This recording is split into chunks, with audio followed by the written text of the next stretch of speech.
After mysteriously disappearing for a year, your return to the family has caused a sensation and shock among countless people. It's because you were once the unparalleled genius of the Great Joe Kingdom, but a year ago, your life lamp suddenly went out, and everyone thought you had met an unfortunate fate. However, now, even though your cultivation has been lost, you have returned unharmed. At this moment, a tall and graceful girl appeared in front of you. Upon seeing her, you walked straight towards her. The people around you instantly became restless. Isn't that the number one beauty in the Great Joe Kingdom, Gu Qingchang? This Chen Xiao was really infatuated. He actually came to find her the moment he came back. Of course, it is said that the women who were infatuated with Chen Xiao in the past were like crucian carp crossing the river, but only had a deep affection for Gu Qingchang, caring for her attentively and considerately. With the discussions of the people around, you also walked to Gu Qingchang's side. You're not dead? Gu Qingchang's exquisitely beautiful face was filled with a myriad of complex emotions as she spoke in astonishment. Don't come looking for me anymore.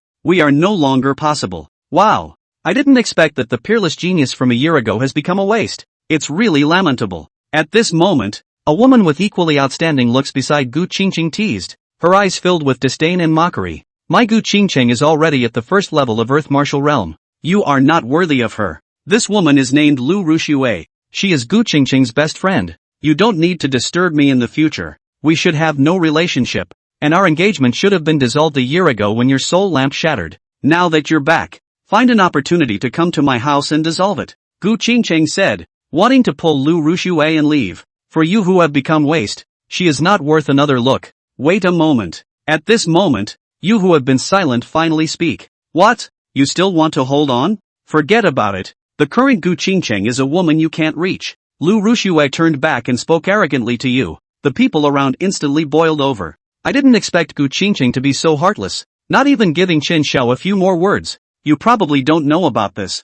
I heard that Gu Qingchang caught the eye of the young masters of the 4 major families in the Holy Land, so she naturally chose to climb higher. I really didn't expect it. Chen Xiao was so obedient to Gu Qingchang at the beginning, providing her with spiritual medicine, elixirs, and spiritual stones, allowing her to grow quickly in the academy. Is this the so-called cutting off the lover before getting ashore? The discussions of the people around made Gu Qingchang's face slightly awkward, but then she became calm again. This world respects strength, Gu Qingchang thought, as your indifferent words sounded in her ears. You mentioned canceling the engagement. I will come to cancel it in 3 days. Gu Qingchang was stunned for a moment. She turned around, thinking she had misheard. In her opinion, you would definitely pester persistently, but she didn't expect such a calm response. Before she could even react in surprise, you continued. Also, I didn't come to see you just to catch up, but to ask for the things I gave you back when I first met you. You said with an emotionless gaze falling on the sword in Gu Qingchang's hand and every spiritual treasure on her body, since it is the dissolution of the engagement, then all the spiritual treasures I gave you for the purpose of marriage should be returned. The mouths of the people around opened, their pupils contracted rapidly, and their eyes were full of disbelief. You continued, and the 3 million spirit stones I gave to your father at the beginning were also the engagement gift with marriage as the premise. 3 days later, I will personally come to your door, hoping that your father can return them in full. You finished speaking and calmly extended your hand, saying, give me back the spiritual treasure on you first. The field fell silent, and everyone was stunned as they looked at the two of you. Gu Qingchang's chest heaved violently. She stared at you fiercely, an inexplicable anger spreading from her heart to her whole body. Beside her, Lu Rushuang angrily rebuked. Are you still a man?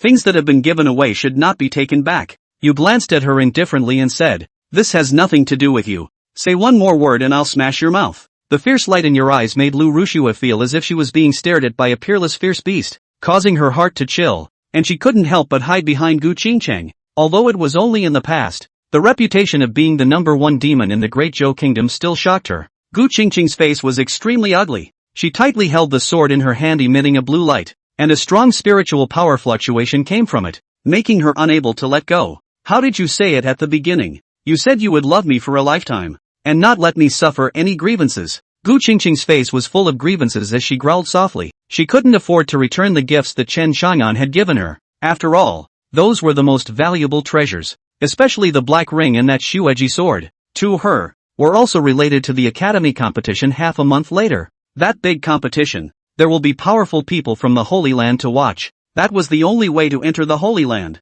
and she couldn't do without the help of this heavenly rank snowy sword, a heavenly rank weapon. Even in the entire Great Joe Kingdom, was an existence that could make those heavenly king realm ancestors covet it. Ha! Chen Chang'an revealed a bland light smile. Didn't you say that you wanted to have nothing to do with me? Those things are all mine, with my Chen family's mark on them, Chen Chang'an said. His eyes narrowed, his voice icy cold. I'm not joking with you, and I'm not discussing, if you don't give it back. From now on, your Gu family is my Chen family's sworn enemy. Without death, no rest. Boom! The moment his words came out, the people around him instantly clamored. One by one, they looked at Chen Chang'an in shock. Heavens, is this still the young master of the Chen family who was afraid of scaring Lu Ruyan when he spoke to her even louder a year ago? TSK, today's Qin Xiao is very domineering. Immortality? Let's see if her Gu family dares to fight the Chen family hard. How can she be worthy of the Gu family? The Chen family is our first-class big family in Great Zhou. Their strength is there. But well, since we're breaking off the engagement, it makes sense to return the gift, right? I didn't expect this Lu Ruyan, but she only wants to get and doesn't want to give. Where did she get the face? Facing the mocking words of the people around her, Lu Ruyan's face became more and more ugly. Her pupils fluttered rapidly, and her jade hand, which was holding the Snow Ji sword, was whitening slightly. Chen Chang'an, you're already someone with no cultivation. I'm afraid you can't even protect yourself. Do you think that you can still be the young master of the Chen family? You can still represent the Chen family? It's simply a big joke. Since they had all torn their faces apart, Lu Ruyan couldn't care less about her face and snorted and opened her mouth. In her opinion, Chen Chang'an, who had no cultivation, would definitely be deprived of the position of young lord by his family, and there would be countless children of the same clan who would come to plot against his life, both explicitly and implicitly. In Chang'an City, and even in the entire Great Zhou Kingdom, conflicts over family young masters were a common occurrence. What the young lord says is the attitude of our Chen family. Right at this moment, an icy voice suddenly came, causing Ruyan Lu's body to tremble. Everyone followed the source of the sound, and they saw a tall, middle-aged man with dark, thick hair that hung behind him and a rugged temperament, walking in large strides. As he walked, he also exuded an endless overbearing aura and amazing pressure. Behind him, there were dozens of excited-looking teenage girls. They came to Chen Chang'an's body and bent down in unison, bowing respectfully. Greetings, young lord. Greetings, young lord. There was nothing fake about these people's loud shouts and the fiery, excited faces, and the aura they set off was astounding, sensationalizing the four directions. The countless onlookers in the surrounding area retreated back and forth, their faces showing shock. A smile appeared on the corner of Chen Chang'an's mouth as he looked at the middle-aged man at the head of the group and bowed respectfully. Greetings to the ninth master. The person who came was none other than one of the 9 clan elders of the Chen clan, and the 9th ranked, the 9th master. Ha ha ha ha ha, Chang'an, you're finally back. Great. I knew that you brat didn't die that easily. The 9th master clenched his fists, looking agitated, and asked with concern, by the way, where did you go for the year you disappeared? What the hell happened here? Chen Chang'an laughed. 9th master, this is a long story. Let's go back and talk about it. Ha ha ha ha ha. Good, good, good. The 9th master continuously said 3 good words, turned to look at Lu Ruyan who was beside him with an ugly face. His gaze was stern, and he opened his mouth in a low voice. Little girl child, since you want to break the marriage contract with my young master, you have to return all the spirit treasures he gave you. This is also what I, Chen Jiao, said. What? Are you not convinced? The 9th master's aura was extremely appalling, and the glare of his eyes caused Ruyan Lu to stumble in her footsteps, and her face turned pale. Humph. Is the titular Chen clan elder, a heavenly king realm powerhouse, all he knows how to do is bully little girls? At that moment, another middle-aged woman came striding in, her phoenix eyes slightly slanted, her face containing a fury. Master. Seeing this person, Lu Ruyan seemed to have found her backbone, immediately stepping forward and respectfully saluting. Mother. Lu Sisi also walked over, the pressure exerted on her body by the 9th master of the Chen family plummeting. The visitor's name was Lu Rumeng, Lu Sisi's mother and Lu Ruyan's master teacher. Seeing this person, the 9th master is nonchalant, snorting and coldly humming. No wonder Lu Ruyan has that pussy face, wanting to get and not wanting to pay. It turns out to be someone who teaches TSK, it really opens up the eyes of the old 9 for me. Watch your mouth. Lu Rumeng glared at Chen Jiao, her face containing anger. Asterisk asterisk asterisk asterisk off. This has nothing to do with you. Chen Jiao opened his mouth grumpily, without any manners, and turned to look at Lu Ruyan again, his eyes showing gloominess. My young master's stuff, you return it, or you don't return it. If you still hold a pussy face and don't give it back, I'll go back right away and bring everyone from the Chen family and immediately wage war on your Gu family. Boom. These words were like a thunderbolt, causing the minds of everyone in the arena to roar, unable to return to their senses for a long time. If Chen Chang'an said that immortality was not powerful, then the ninth master of the Chen family was definitely someone who could not be ignored. Heavens, worthy of being the ninth master of the Chen family. What a violent temper. TSK, he's notorious for his fiery temper and murderous nature. Even the state lord has to give him a little bit of a break. Moreover, he seems to be a sword king. Hiss, I really didn't expect this great Zhou country's #1 beauty is so brazen, trying to break off an engagement with someone else. All those gifts given for the purpose of marriage, and you don't even want to return them. Yes, the person looks good, but the heart, also too black a little. That's right. I'm afraid she's trying to climb up to that young master of some holy land now that she resents young Chen for not having any cultivation, but can't let go of those gifts from Chen Xiao. TSK, what kind of mentality is that? Good for you. The people around them were pointing and talking. Lu Ruyan's face became more and more ugly, as if she had eaten a large pile of flies. This was completely beyond her expectations. If it was a year ago, Chen Shahan would have pleaded with himself not to leave, and would have to keep making up gifts to please himself. Unexpectedly, he's changed. Humph. It's true that none of the men are good. All of them are fickle. They talked so well at first, but now they're like this. Lu Ruyan fought with indignation in her heart, and her face was flooded with a weak, pitiful, helpless, tearful look. However, this appearance did not make the surrounding people sympathize, but instead, the majority of mockery. Oh my god, did you guys see that? She even commiserated? I'll go. Although the way she's about to cry at the moment is truly deplorable, but her earlier desperate attitude is making me sick to my stomach just thinking about it.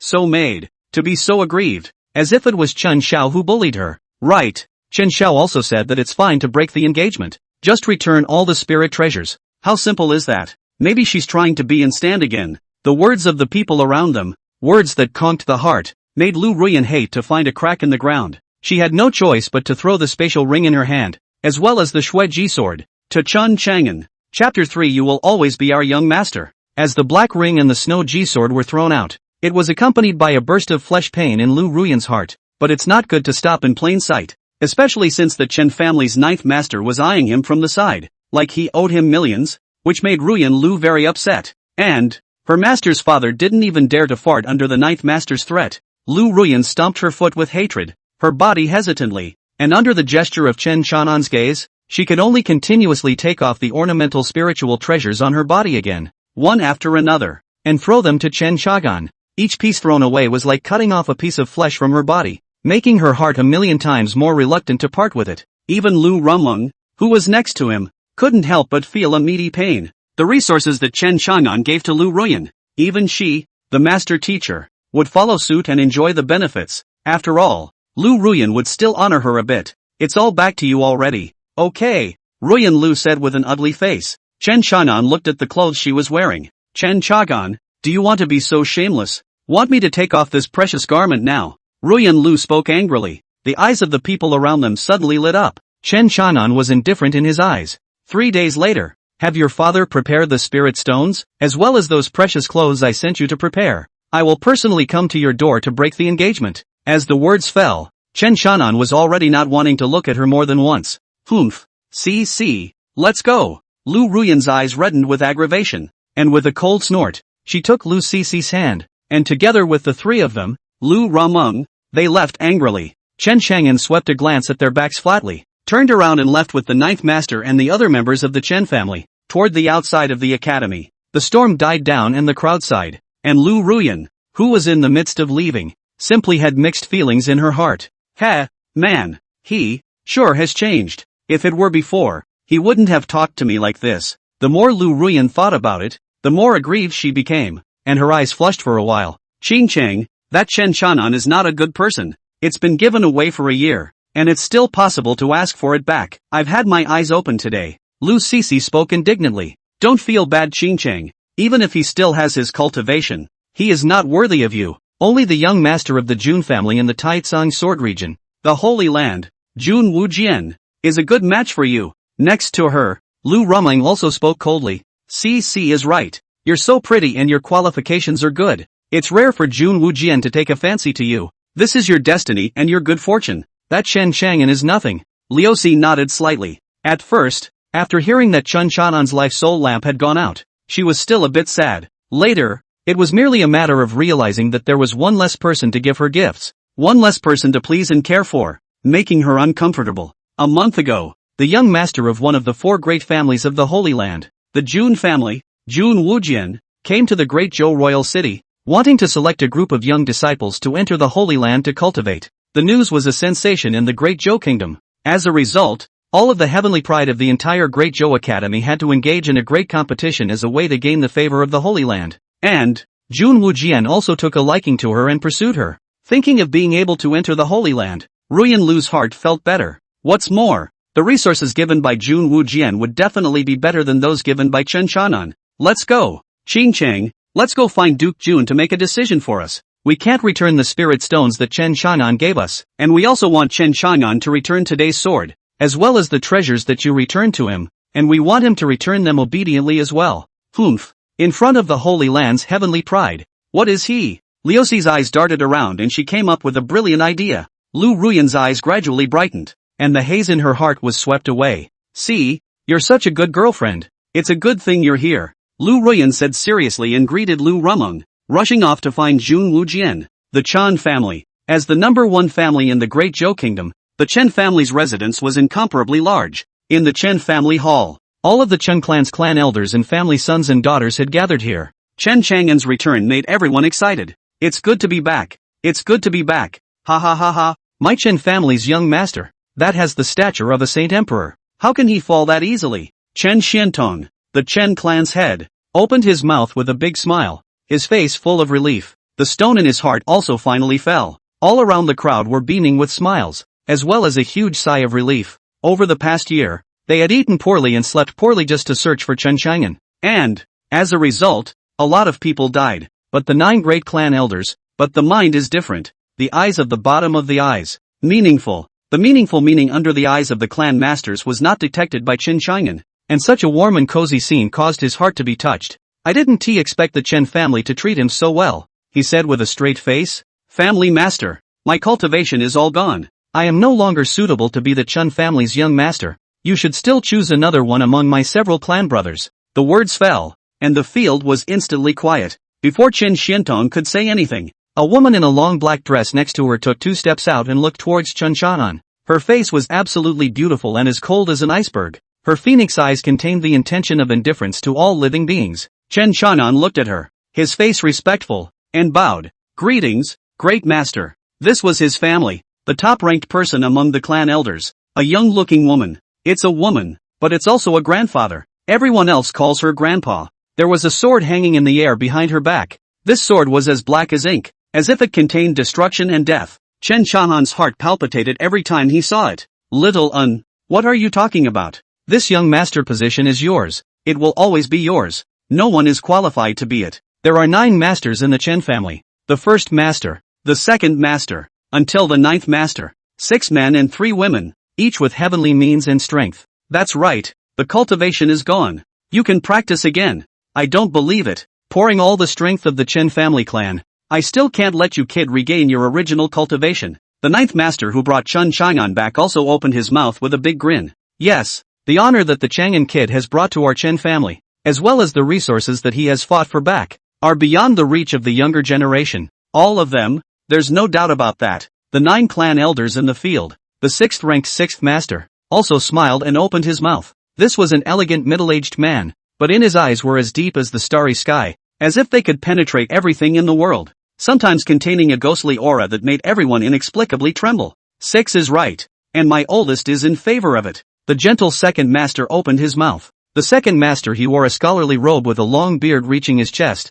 His face was rosy, and his eyes were deep, as if they contained the heavenly way. His hair was neatly combed, with a wooden pin fixed on the top of his head, and his clothes were embroidered with exquisite cloud patterns, every stitch revealing a sense of transcendence. Big brother Chang'an, don't bury us. None of us are capable of taking your place. Even though you don't have your cultivation anymore, you're still our young master. That's right, you will always be our young lord. We are willing to follow you for the rest of our lives. Dozens of teenagers of the younger generation spoke up. The words were all about not wanting to covet this young master's position. Chen Chang'an looked at the united crowd in the great hall. His heart was incomparably touched. Just as he was about to open his mouth, he was interrupted by an elderly, aged man. You should not talk about this young master position anymore. It's better to tell us where you've been during this year, right? Chen Chang'an looked at this white-haired old man who smelled of pills and had a kind face, and bowed respectfully. Yes, fifth master. Afterward, Chen Chang'an scanned the urgent gazes of the crowd and said with an emotional expression, I entered the burial demon abyss. Funeral abyss. Sure enough, as soon as these 3 words came out, the field instantly quieted down, each face with an unsurprised look, but with a sense of astonishment. Inside the burial demon abyss there are tens of millions of bronze coffins, as well as decaying bronze coffins. Inside is even more black fog shrouded. The devil's gas rushes to the sky. It is a piece of extinct land. Shaoan. How did you go in? And how did you come out? Family head Chen Xiantong's face was shocked, and his heart suddenly tensed. Family master. I don't know who got me in there. When I woke up, I realized that I was lying inside a coffin. And then, Chen Chang'an's eyes were complicated. I didn't expect that by the time I came out, it would already be a year later. The crowd was stunned and stared at each other. Everyone found it bizarre. Staying in the coffin in the funeral abyss for a year and not dying? This is simply unbelievable. Chapter 4, The Burial Coffin. Damn it! Chen Xiantong clenched his fists in death as surging anger erupted in his eyes. Check. We must find out which thief it was that got Chang'an into the burial demon abyss. My Chen family will definitely not let him go, and will surely thwart the thief. Yes. In the great hall, everyone was on the same page, and a murderous aura filled the air. Well, it's rare for the young lord to return, so it's better to get some rest. At this time, a woman with an extremely beautiful appearance opened her mouth with a gentle face. Her face was fairy-like, her hair was like a waterfall, and her eyes were perennially rippling. But at this moment, her eyes were also erupting with a touch of extremely icy coldness. Yes, third master is right. Let the young lord go back to his room to rest first. Several clan elders nodded their heads in a hurry, with concern on their faces. Thus, Chen Chang'an returned to his house and locked the door under the concerned eyes of the crowd. He sat cross-legged on the bed and lifted the sleeve of his right hand up. Above was clearly the word Daiyin in red. Burial, God, Coffin. Chen Chang'an opened his mouth in a low voice and pronounced these 3 words. As his words fell, an ancient bronze coffin with an ancient, blood-smitten aura, as if it was from the distant past, hovered in front of Chen Chang'an. Chen Chang'an looked at this ancient coffin and pondered in a daze. A year ago, he was attacked and the bloodline in his body was taken from him. Then he was thrown into the burial demon abyss. Inside the burial demon abyss, there were densely packed, uncountable decayed coffins, or bronze coffins, but he survived the catastrophe, and upon awakening, he found countless evil spirits, and countless bizarre skeletons. He and those evil soul skeletons fought for days and nights, and finally exhausted, lay into a bronze coffin to take refuge. Unexpectedly, inside the coffin was an infinite starry universe. He was in there for 100 years, and when he came out, only a year had passed outside. Moreover, his flesh had been melted and recast inside, so naturally, his cultivation was gone. Nowadays, he could only recultivate. This is called the Holy Martial Continent. The cultivation path is divided into Yellow Martial Realm, Xuanwu Realm, Earth Martial Realm, Heavenly Martial Realm, Heavenly King Realm, Holy Emperor Realm, Holy Ruler Realm, Holy Zun Realm, Holy Emperor Realm, God Realm. Each realm, in turn, was divided into 10 levels. Chen Chang'an thought as he looked at the several space rings next to him. There were a few in there, all of which were most of the Chen family's resources. They sent it to Chen Chang'an for cultivation to help him recover his cultivation as soon as possible. There was another one, and that was what Chen Chang'an had asked for at Ruyanlu. This spatial ring, pure black, exuded an ancient flavor. And the space inside was so huge that it could even hold living things. Only, some living things die after a short time in there. But this is what Chen Chang'an's mother gave him, the only item left behind. At the moment, there were hundreds of thousands of spirit stones inside, that he had previously given to Ruyanlu. But there are boundaries inside that only open automatically every so often. A year has gone by and there's still quite a bit left in there. Chen Chang'an had been inside the burial god's coffin for 100 years, and had also been alone for 100 years. And his heart had long since been honed to be transparent and resolute. Looking back 100 years ago, he felt that his behavior was particularly childish. Moreover, Lu Ruyan's mouth was also slowly in sight by him in this long river of time. After he came out, he also heard that the Chen family had spent most of their family fortune in search of him. So he thought of going to Lu Ruyan to ask for these spirit stones back and make up for the family. Unexpectedly, Ruyan Lu's first words were to break off the engagement. It made him even more certain of the woman's heart. Coffin Master, I hope you're not lying to me. Chen Chang'an spoke faintly. In this 100 years' time, this Coffin Master will dissolve your flesh and dissipate your cultivation. Then,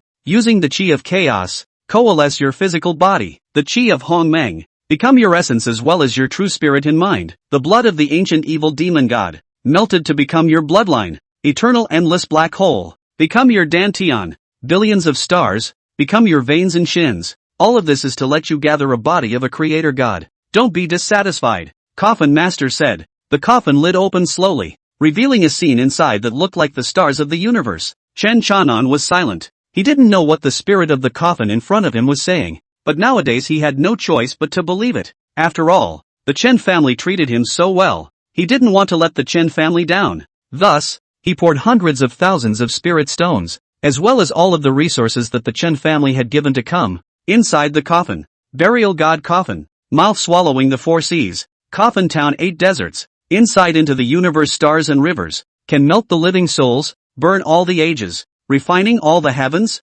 Inside the coffin, the words of the coffin spirit shaking hundreds of millions of living beings came out. This caused Chen Chang'an's mind to tremble furiously. What bossy words! Buzz! At that moment, a rumble emanated from inside the coffin, and a strong fluctuation emanated, causing Chen Chang'an's face to change slightly. Soon, from the mouth of the burial god Coffin, all of the resources that Chen Chang'an had previously put in, be it pills, weapons, and magic treasures, were quickly melted. It then transformed into the most primal origin energy, forming wisps of white smoke that slowly floated out and entered Chen Chang'an's mouth, which he devoured, disappearing into his dantian and nourishing his entire body. Buzz! Chen Chang'an's aura grew viciously, stepping from the mortal body into the martial way. Huangwu Realm Level 1, Huangwu Realm Level 2, Huangwu Realm Level 3, Huangwu Realm Level 10, Xuanwu Realm Level 1, Xuanwu Realm Level 10. When he reached the 10th level of the Xuanwu Realm, Chen Chang'an's realm stopped. He opened his eyes, and the chaotic aura inside flickered, transmitting a terrifying light, up 20 small levels in a row. This is also too unbelievable. Chen Chang'an opened his mouth in shock. Being inside the burial god's coffin for 100 years had long since honed his resolute mind, but at this moment, he was also violently moved. TSK. Only the Xuanwu realm makes you happy like this. What an uneducated brat. From the burial god Coffin, an old teasing voice came. Kid, you can kill more people if you want to upgrade as soon as possible. Put the bodies of those people in to melt, or put more heavenly treasures in, as long as they're objects with a spirit. After this Grand Master refines them, and converts all their energy, it will be converted to you, making you strong quickly. The voice of the burial god Coffin caused Chen Chang'an's heart to rejoice, and then it was filled with doubt. Master Coffin, why did you pick me? What exactly do you? What do you want from me? Chen Chang'an opened his mouth in doubt. TSK. In the midst of tens of millions of coffins, you were able to lie in the old man's arms.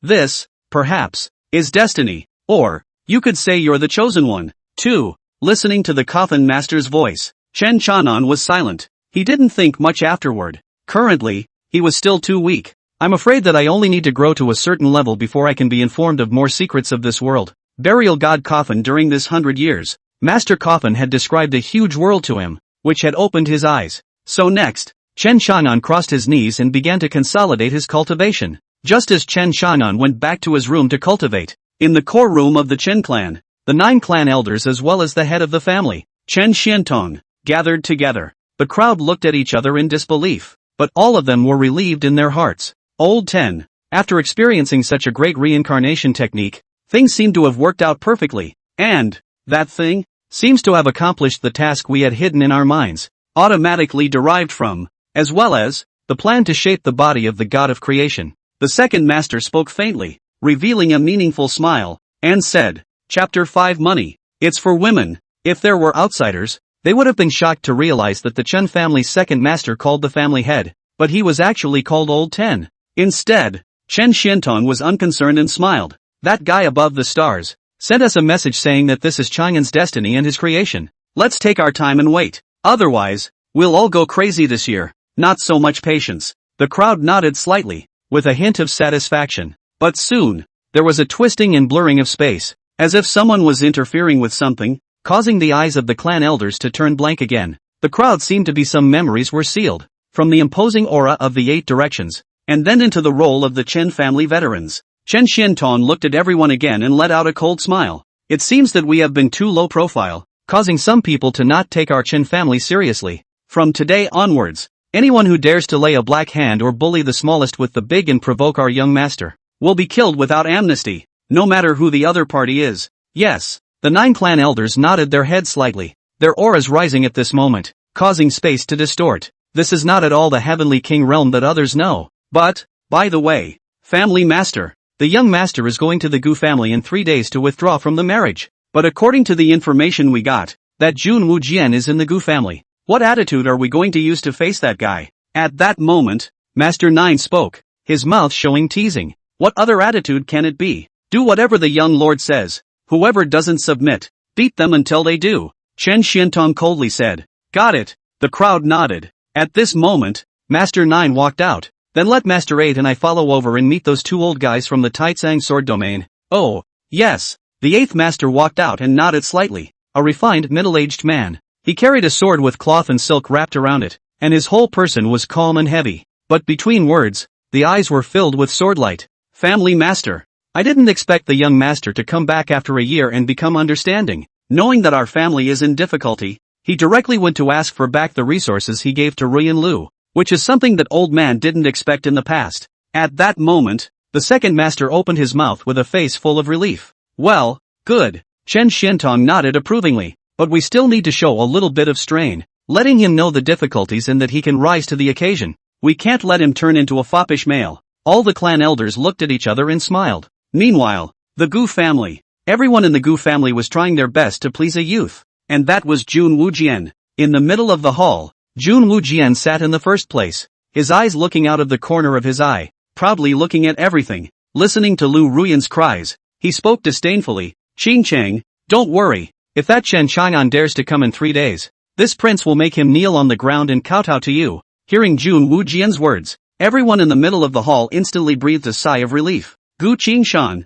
the head of the Gu family, smiled fawningly. Qing Cheng, why don't you quickly thank Jun Xiao? If it wasn't for Jun Xiao, I'm afraid we would have been bullied by that Chen family. Okay, Daddy. Lu Ruyan smiled sweetly and gave a graceful salute to Jun Wu Xin. Many thanks, Jun Xiao. Jun Xiao's great kindness. The youngest daughter has no teeth to forget. He, Xingcheng ah. You're welcome. Your business is this Gongzi's business. Bullying you is bullying this Gongzi. Jun Wu Jian's eyes narrowed as he slowly stepped forward, gently holding Lu Ruyan's jade hand as he said gently. That's right, Qing Cheng, don't you understand Jun Xiao's mind? You can't let Jun Xiao down. Next to her, Lu Sisi spoke out in agreement, her face full of ambiguous colors. As the words fell, Ruyan Lu shyly bowed her head. This made Jun Wu Jian's heart itch for a kiss, but there were too many people around. Ahem, ha ha ha ha ha, Sisi is right. Looking at the ambiguous atmosphere between the two, Gu Qingshan was overjoyed. If Jun Xiao falls in love with my family's Qingcheng,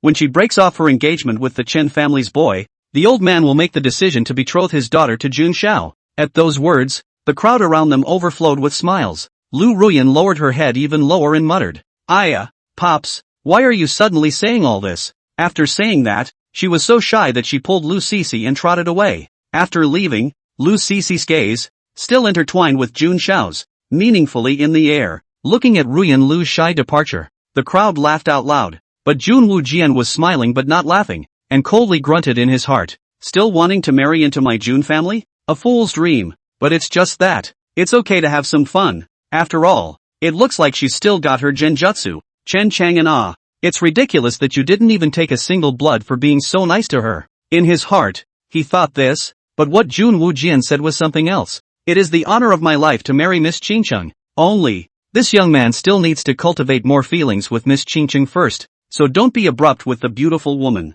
Ha ha, yes, young people, all like some little tunes. Old man knows. Gu Qingshan snorted. The whole person was in a good mood. It was only because the Chen family supported the Gu family that the Gu family was able to quickly establish a foothold in the great Zhou King city. Now that he was able to find a bigger lap, it made him lament that he had given birth to a good daughter. Then the late generation will go and find Qingcheng first. Jun Wu Jian laughed. Please make yourself at home, Mr. Jun. Gu Qingshan's face was full of smiles as he fawned and opened his mouth. Jun Wu Jian was then leading an attendant. 2 old men, out of the Gu family's hall and towards the Gu family's backyard. Sir, do you really want to marry this Lu Ruyan? I'm afraid that the old master's side won't agree. On the road, an old man next to him spoke in a low voice. And, this Lu Ruyan seems to have been hinting at Gongzi, letting you send her various spiritual treasures. Gongzi, this woman has quite a deep heart. Oh, naturally, I don't marry and sleep around, Jun Wujian said disdainfully, his eyes slightly slanted. As for sending her a spiritual treasure, well, I'm sending her. While walking, Jun Wujian faintly transmitted the words, money, it is for women to see, not for women to spend. Understand? Your Excellency is wise. The old man behind him was stunned and nodded slowly. Only well, this Lu Ruyan is a bit interesting, twisting and turning, wanting to refuse, wanting to capture, and also the reason to indulge. She wants to get what my lord has to give, and she wants to hang my lord as a warbler? Don't even think about it. She won't be able to reap a single benefit without my lord's meat. Jun Wujian spoke disdainfully. He had royalty countless times in the Holy Land, so as long as Ruyan Lu slapped his ass, he knew what position the other party wanted. 3 days passed in the blink of an eye. During these 3 days, the news that Chen Chang'an had returned had spread to every corner of the royal city, creating huge waves. After all, that was once the most dazzling genius, and now that his cultivation is all gone, it is inevitable that countless people will have many small thoughts. Today, everyone's eyes have fallen on the Gu family. Chapter 6 Evil Demon Blood God Skill. Chen Mansion, where Chen Chanan's residence is. Strange, I can't sense that Kid Chanan's aura at all. Could it be that he's not inside the room? Impossible. During these 3 days, Chanan never showed up, and he ordered us not to disturb him. Outside of Chen Chang'an's room, the 8th master, who was carrying a sword, and the 9th master, who was clutching a large sword, the two of them wondered out loud. In his eyes was a deep shock. With the strength of the two of them, they were unable to detect Chen Chanan's aura, which was truly fishy. At the same time, deep in the starry sky, chaotic and boundless, a colorful bridge spanned millions of miles of starry space, and in the depths of the bridge, there was a simple and ancient oval mirror suspended, emitting vast divine might as if suppressing everything in heaven and earth. Inside the mirror, a shadow sensed everything in Chen's house, emitting a cold snorting voice. These ancient great gods of the everlasting God's house, their playfulness is even so great, only a bilocation, but also have to close their own memories, and play what a small family over the family game here. TSK, it is really boring. The voice of Reiki inside the mirror, who has never been heard. At the same moment, in the Great Zhou Kingdom, in the Chen family in Chang'an City, Chen Chang'an seemed to have completely disappeared into this heaven and earth after entering the burial god Coffin. At this moment, he was in the middle of a vast and boundless cosmic space, sitting cross-legged. His breath was climbing, while there was also a raging energy that seemed to be contained in his body, making him look like an ancient beast, emitting an appalling aura. Phew! After an unknown amount of time, Chen Chang'an slowly opened his eyes and gently exhaled a mouthful of turbid breath. Evil devil, bloodline, he murmured out, excitement in his eyes. This was the bloodline left to him by the burial coffin. On top of that, there was a gongfu as well as a sword technique. Evil demon blood god technique, as well as burial sword technique. Kid, now you have obtained the evil demon god's inheritance,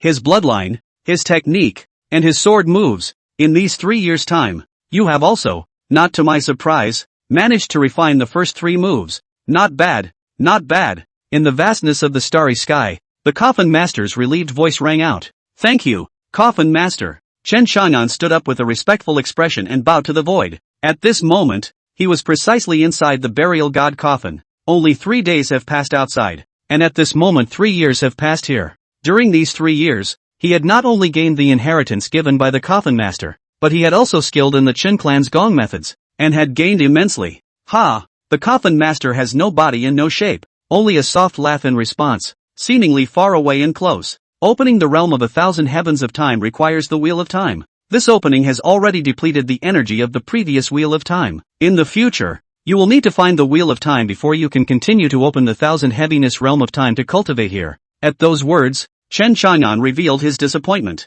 After all, 3 years of cultivation here and only 3 days had passed in the outside world. Soon, he thought of something unreasonable. Master Coffin, 100 years of cultivation here. So, didn't 100 days just pass outside? How come it was a year last time? The Wheel of Time. There is a difference in the purity of the time divine right, and the difference between the inside and outside time inspired by different purities of the Wheel of Time will be different, Coffin Master said. Chen Chang'an was silent. A bit sad. If he can cultivate here for another 100 years, if he goes out, only a year had passed outside. So, wouldn't he be even stronger? It's just a shame that the Coffin Master has been recasting his flesh for the previous 100 years. 3 years of recent initiation have helped him replenish his cultivation and heritage. But soon, he perked up again. He firmly memorized these 4 words, Wheel of Time, in his heart. Thinking of this, Chen Chang'an's breath caught again, and he hurriedly bowed respectfully again. Master Coffin, I've remembered. Well, get out then.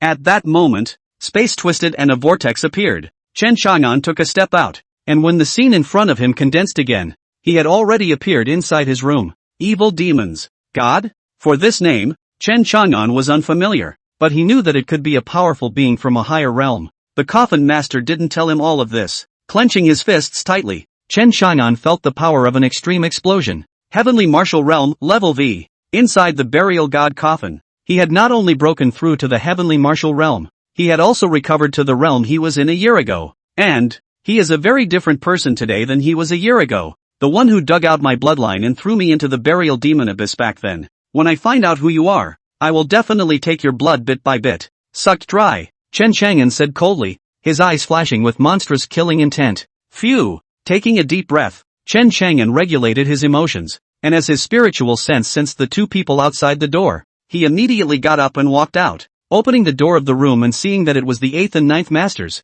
Chen Chang'an respectfully saluted. Greetings to the 8th Master and the 9th Master. The 2 of them, the 8th Master and the 9th Master, were confused. Chang'an, you recovered your cultivation. The 2 men opened their mouths in shock. Chen Chang'an smiled faintly. Still thanks to the family's resources, the kid will not fail the family's cultivation. Ha ha ha ha ha. Good, great, worthy of being the young master of our Chen family. Master 9 laughed brightly. The 8th Master was also filled with a look of relief as he looked at Chen Chang'an and nodded repeatedly. 8th Master, 9th Master, let's go to the Gu family now, Chen Chang'an said. Now that the Chen family was in a financial crisis, it was better to get those millions of spirit stones back. Yes, the 8th and 9th Masters nodded with emotion and followed behind Chen Chang'an. At this time, in Chen Chang'an's mind, the voice of Master Coffin came. TSK, your Chen family is not simple. Oh, how is it not easy? Chen Chang'an responded curiously. He stole a glance at the agitated 9th Master,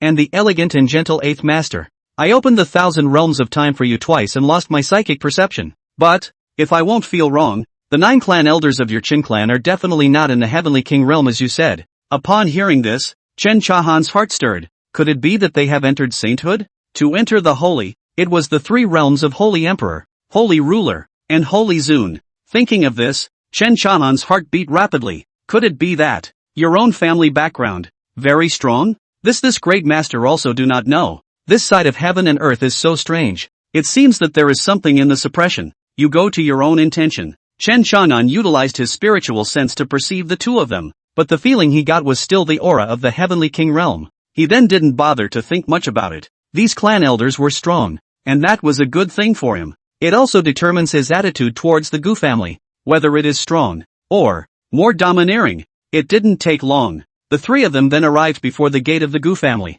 The young master of the Chen family, Chen Chang'an, is visiting. Chen Chang'an looked at the few guards in front of the door and spoke indifferently. A few of the guards gave snickering glances. Yo, so it's the young master of the Chen family turned into a waste. Wait, I'll go in and inform later. That's right, our family head is receiving an important VIP. When he's free, he'll naturally see you. The guard at the door lazily opened his mouth. The word VIP was bitten especially hard. When Chen Chang'an came to the Gu family in the past, he was polite and courteous. After all, he was going to pursue their young lady. What's more, their young lady is going to climb up the ladder, and these guards are following suit with arrogance. Ha! Chen Chang'an laughed contemptuously and coldly. His eyes narrowed as he lifted his foot and kicked the guard in front of him hard on his chest. Boom! A dull voice, like thunder, boomed, and blood exploded from the guard's chest as his entire body flew backwards, crashing hard into the Gu family's front door again. When that guard fell heavily to the ground, he was already a dead dog, not knowing whether he was alive or dead.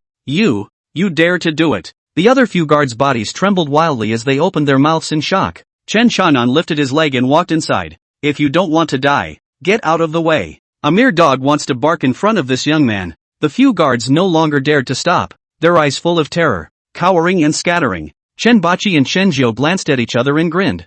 then leisurely followed. When Chen Chang'an broke into the Gu family's commotion, it quickly traveled into the Gu family's main hall and reached Gu Qingshan's ears. Gu Qingshan's face was instantly gloomy. Humph! This brat is lawless. We must teach him a good lesson today on behalf of his Chen family. Ha! That's really funny. I'll see who's qualified to teach this young man a lesson instead of the Chen family. Just as Gu Qingshan's words fell, a contemptuous cold laugh came in through the door. When Chen Chang'an, who was dressed in white, elegant and handsome like a god or an immortal, strutted in, Gu Qingshan's face roared in vicious anger. Chen Chang'an, kneel down for me. Chapter 7, What an ignorance! Chen Chang'an was unmoved as he swept his gaze across the room. It was found that Lu Ruyan, Lu Sisi were there, as well as all the clan elders of the Gu family. There was also a young man who was gorgeously dressed in yellow and orange robes, as well as 2 old men standing behind him. The young man looked arrogant, as if he didn't even want to look at himself. Chen Chang'an, what is your intention? Why did you strike out to hurt someone? Hurry up and kneel down and apologize. Otherwise, if Chen Xiantong can't teach you well, I'll do it for him. Gu Qingshan spoke coldly. Hearing this, Chen Chang'an snorted. He, just by you? Not qualified to make this young master kneel. Besides, you're just a second-rate family head and you want to replace the first-rate Chen family headman? Who gave you the face? Gu Qingshan choked on his dislike as he stared blankly at the handsome youth in front of him. He was treated with respect and gentleness in the beginning. Nowadays it seems a little more cold and hostile. Besides, a dog also wants to stop this young master. Not slapping him to death is considered this young master's mercy. Chen Chang'an said disdainfully, not bothering to look at Gu Qingshan, whose face was blue, and then took out the marriage certificate in his arms. Without further ado, this young man is here to withdraw from the marriage, Chen Chang'an said, cupping a paper marriage certificate in his hand and slowly tearing it to pieces. Then it spilled into the air, filling the great hall with crumbs that drifted through the sky. Unbridled, Gu Qingshan suddenly roared out, "You're too rude. Didn't your family elders teach you the word politeness?" As he said that, a heavenly king realm's pressure covered Chen Chang'an's body, seemingly wanting to suppress him into kneeling down. But surprisingly, Chen Chang'an's body remained straight and relaxed. Polite? This young man is already very polite. Gu family master, don't embarrass both parties. The marriage contract has been torn up. And the 3 million spirit stones I gave you in the beginning, you should return it obediently. The corner of Chen Chang'an's mouth lifted slightly as he spoke faintly. Gu Changqing's face became even more ugly. He wanted to give Chen Chang'an a hard time. That way, even if he withdrew from the marriage, the gifts of spirit stones and those at the back, he wouldn't have to return them. But today, this arrogant Chen Chang'an, he's going to be unable to suppress it. He couldn't help but look towards Jun Wujian, who was beside him with a calm expression and seemed to be watching the show. Snap! Jun Wujian gently clapped his hands and slowly stood up. Wonderful! Truly wonderful! TSK, this tiny Great Zhou country, the so-called first-class family, so domineering really made this young man see. Jun Wujian slowly walked up to Chen Chang'an's body. His gaze narrowed with disdain as he said, "Frogs at the bottom of the well. It's only a matter of making a fool of yourself in this Great Zhou country. But if you're in the sacred land, I'm afraid that you won't even know how to die." When the people of the Gu family saw Jun Wujian open his mouth, each one of them sighed in relief and turned to look at Chen Chang'an with a teasing face. Lu Ruyan as well as Lu Sisi, both of them, had eyes full of colorful light, as if they were looking at a male god. Looking at Jun Wujian's figure, this caused Jun Wujian to become even more pleased with himself, snapping and spreading the folding fan in his hand, stirring it up in a graceful manner. Chen Chang'an's gaze slanted as he looked at the person in front of him and snorted. TSK, who's so unethical that their crotch can't be strangled tight enough to fall out of this thing of yours? The words fell, and the field was shocked. Some people can't help but look at Jun Wujian, who is all yellow and orange, and is still really a bit like a piece of.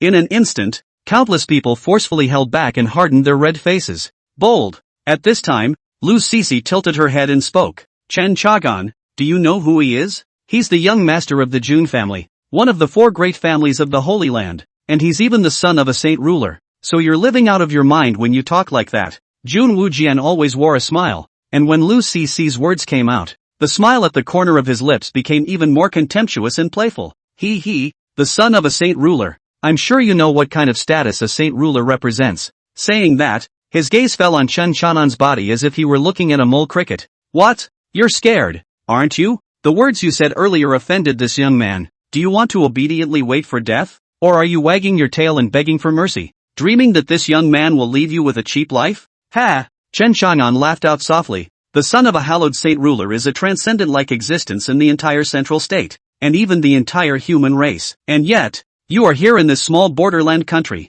helping a humble family out. TSK, it seems that your status, in the Holy Land, is also very low. Chen Shanan's words caused Jun Wujian's warm face to instantly stiffen. If it were truly the son of a saint ruler of noble birth and high status, he wouldn't even bother to come here to act like a bully and display that condescending stance. I'm afraid that in the Holy Land, you are nothing more than a waste of space who doesn't even want to look at your own parents more than once. That's why you've come here to be courted by countless people to reflect your humble self-esteem, isn't it? Chen Chang'an's words were word for word cone. Jun Wujian's face was gradually flushed with a layer of iron. It was because Chen Shanan's words had viciously poked at his sore spot. Facing Jun Wujian's iron face, Chen Shanan extended his finger and gently shook it. Despising, I, a frog in the bottom of a well, am also better than you, a spurned piece of trash. Even if you're the son of a holy ruler, you're still the dirtiest, stinkiest piece of trash. Your parents don't love you, and your siblings are ashamed of you. You came over to the Great Zhou Kingdom. I'm afraid they can't wait for you to die here, right? Chen Shanan's words like knives, caused a dead silence in the Great Hall. Everyone tilted their heads back, dumbfounded. The 8th and 9th masters at the door were also filled with shock. Ah, old 8. This kid Chanan. How did he become so talkative? TSK, it looks like it's time to with the Holy Land family. The son of a saint ruler? Interesting. The two of them, the 8th master and the 9th master, smiled and transmitted their voices, all in a fearless manner. In the Great Hall, Jun Wujian's reaction exceeded Chen Shanan's expectations as his face turned into a pig's liver color at a speed visible to the naked eye. He raised his hands slowly, his 5 fingers grasping and squeezing furiously, his pupils covered in hostility and distorted pupil light. Ha ha ha ha. Jun Wujian let out a strange laugh. For a moment he didn't know what means to use to abuse Chen Shanan in order to vent his anger. Very good. Very good. A small frontier country in the district. A realm where even the Saint Emperor realm was already the top of the sky. How dare anyone offend my Jun Wujian's Weiling? This young man will let you know that this mouth of yours will bring you, and the Chen family behind you, a nightmare of extermination. With you, a punk who dares to pop in here at the heavenly martial realm? Chen Chang'an unceremoniously disliked back and pointed at the 2 old men. Or are you going to rely on those 2 old losers from the heavenly king realm? Chen Shanan's words had undoubtedly ignited the anger in Jun Wujian's heart. His gaze was sinister. His teeth clenched. Good. Very good. This young man will slowly tear your piece of flesh and blood, one bone at a time, into pieces. Under extreme anger, Jun Wujian stormed out, his 5 fingers directly grasping at Chen Chang'an's head. The people of the Gu family were instantly in an uproar. Everyone looked at Chen Chang'an with pity. Ruyan Lu and Lu Sisi spat at the same time. It's so uninformed. Chapter 8, Deeper and Deeper. Looking at the murderous Jun Wujian, Chen Shanan's palm violently grabbed at his palm that was blasting over. The pressure released was far beyond the realm of the heavenly martial realm,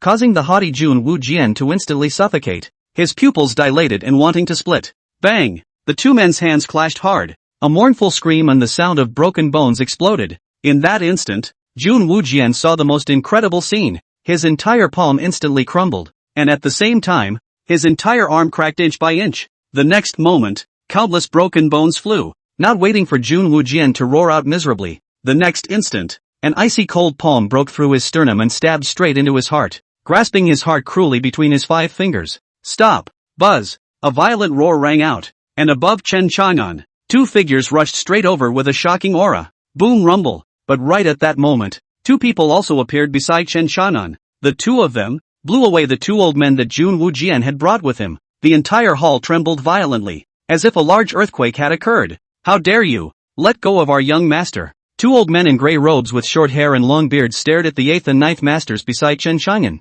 their faces filled with horror. Although they were merely an outer sect elder among the family, they were all at the 10th level of the heavenly king realm. Surprisingly, it was blown away by a single blow. How is that possible? Who are these 2? You? What? With his heart being pinched by Chen Chang'an, pain and fear spilled out of Jun Wujian's mouth. His eyes covered in blood as if he had fallen into a nightmare. In the last breath, the other party was still a humble frontier boy in his eyes, like a grasshopper, as if he was a piece of trash on the side of the road, an existence that he could pinch to death if he wanted to. But in an instant, his life was in the hands of the other party. He knew that as long as Chen Chang'an broke his heart, he would surely die. Let go of him. Do you want to start a war with my Jun family? The faces of the 2 gray-haired old men were extremely ugly, and their words carried a terrifying and overwhelming heavenly king's pressure. The people of the Gu family were all scared to death. and countless elders were paralyzed to the ground. The two of them, Lu Ruyan and Lu Sisi, were like falling into a dream.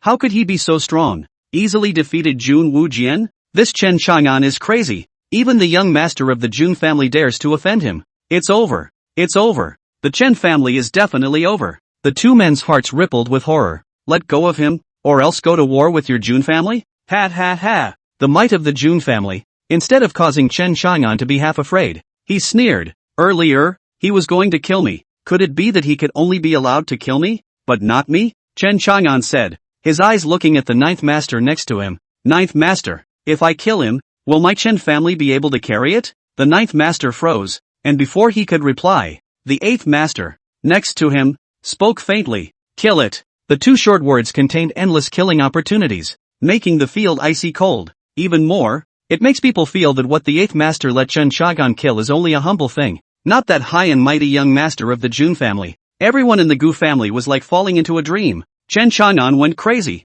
Are the Chen family elders crazy too? Chen Chang'an's heart stirred. Sure enough, this Chen family was just like what he thought. It wasn't as simple as it appeared. 12 elders. Save me. Save me. Jun Wujian trembled out. His heart was grabbed so hard that he didn't dare to move a muscle, but his entire body couldn't help but tremble like a sieve. Who are you? The two grey-robed old men stared at Master 8 and Master 9 dead in the face. The pressure that suffocated them was simply not something that could be compared to the Heavenly King realm. Could it be the Holy Emperor realm? Thinking about this, the two of them viciously sucked in a breath of cold air. This was a small frontier country in the east of the human race. How could there be a random Saint Emperor realm? We are the clan elders of the Chen family, the eighth master said faintly. The two gray-haired old men frowned deeply. I don't care who you are. You all know that he is a member of the Jun family of the central state and is the son of a saint ruler. You should then understand how foolish it would be to kill him. The gray-robed old man spoke coldly. The other man continued. Let him go or...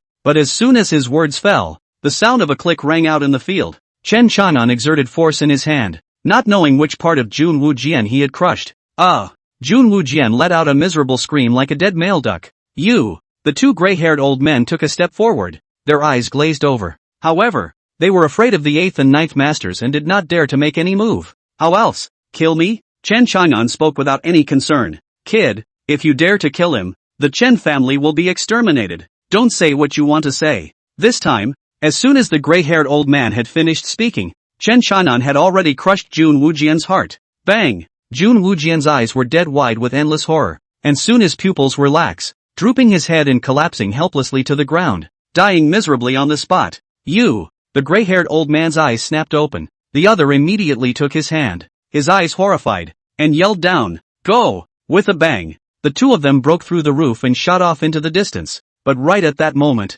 a blade light flashed and chopped straight towards them. Swish! The light of the knife was powerful and unrivaled, and in an instant, two great heads flew straight out. Both of their bodies, too, flopped and crashed to the ground. Chen Chang'an narrowed his gaze and said meaningfully, Master 9, a deep hide. Ha!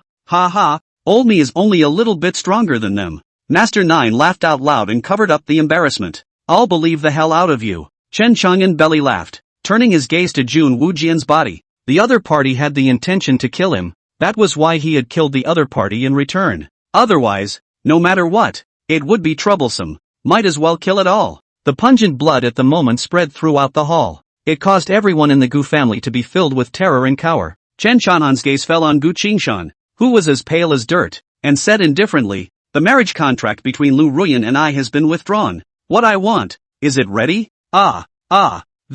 This. Gu Qingshan trembled in fear and turned to a few elders and yelled, Quickly, go return the resources given by young Chen.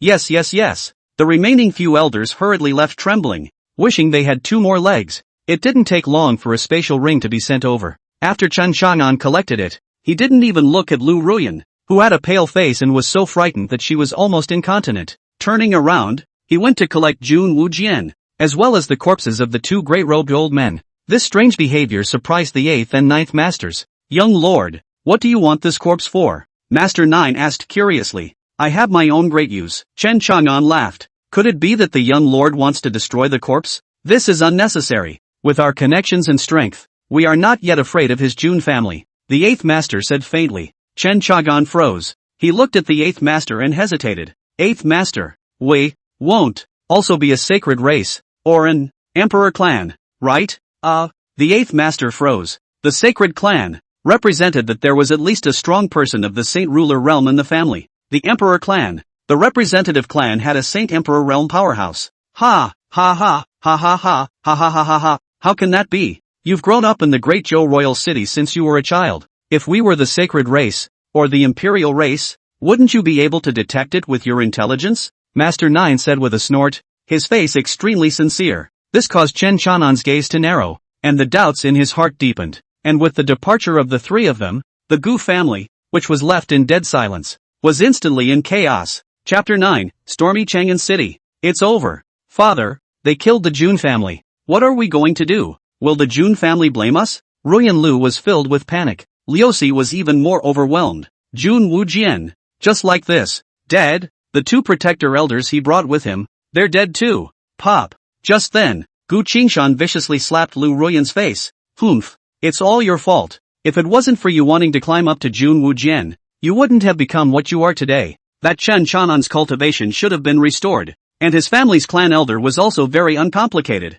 Not only did we offend the Chen family, but also the Jun family. Humph. It's all because of you. This stupid woman. Lu Ruyan was dumbfounded and immediately cried with a face full of aggression, pointing at Gu Qingshan and saying angrily, wasn't it for the sake of the Gu family to develop? If I hadn't been taking the resources given by Qin Shangan to help the Gu family, would you be here today? You can enter the Heavenly King realm. You even beat me nowadays. Woo woo. Looking at Lu Ruyan's crying, Gu Qingshan momentarily regretted it, and he looked at his hand in a daze. He had just hit the daughter he had been so proud of. Enough. Just then, an old crone with a crutch slowly walked into the great hall. Elder ancestor, Gu Qingshan, Lu Ruyan, and the others spoke respectfully, their expressions tinged with excitement. The person who came was none other than the Gu family's old ancestor, Gu Changhong. The old body knows all about it. Gu Changhong slowly walked to the main seat, his gaze falling on the bloodstains on the main hall, his expression grave. Old ancestor, what should we do? Gu Qingshan asked respectfully,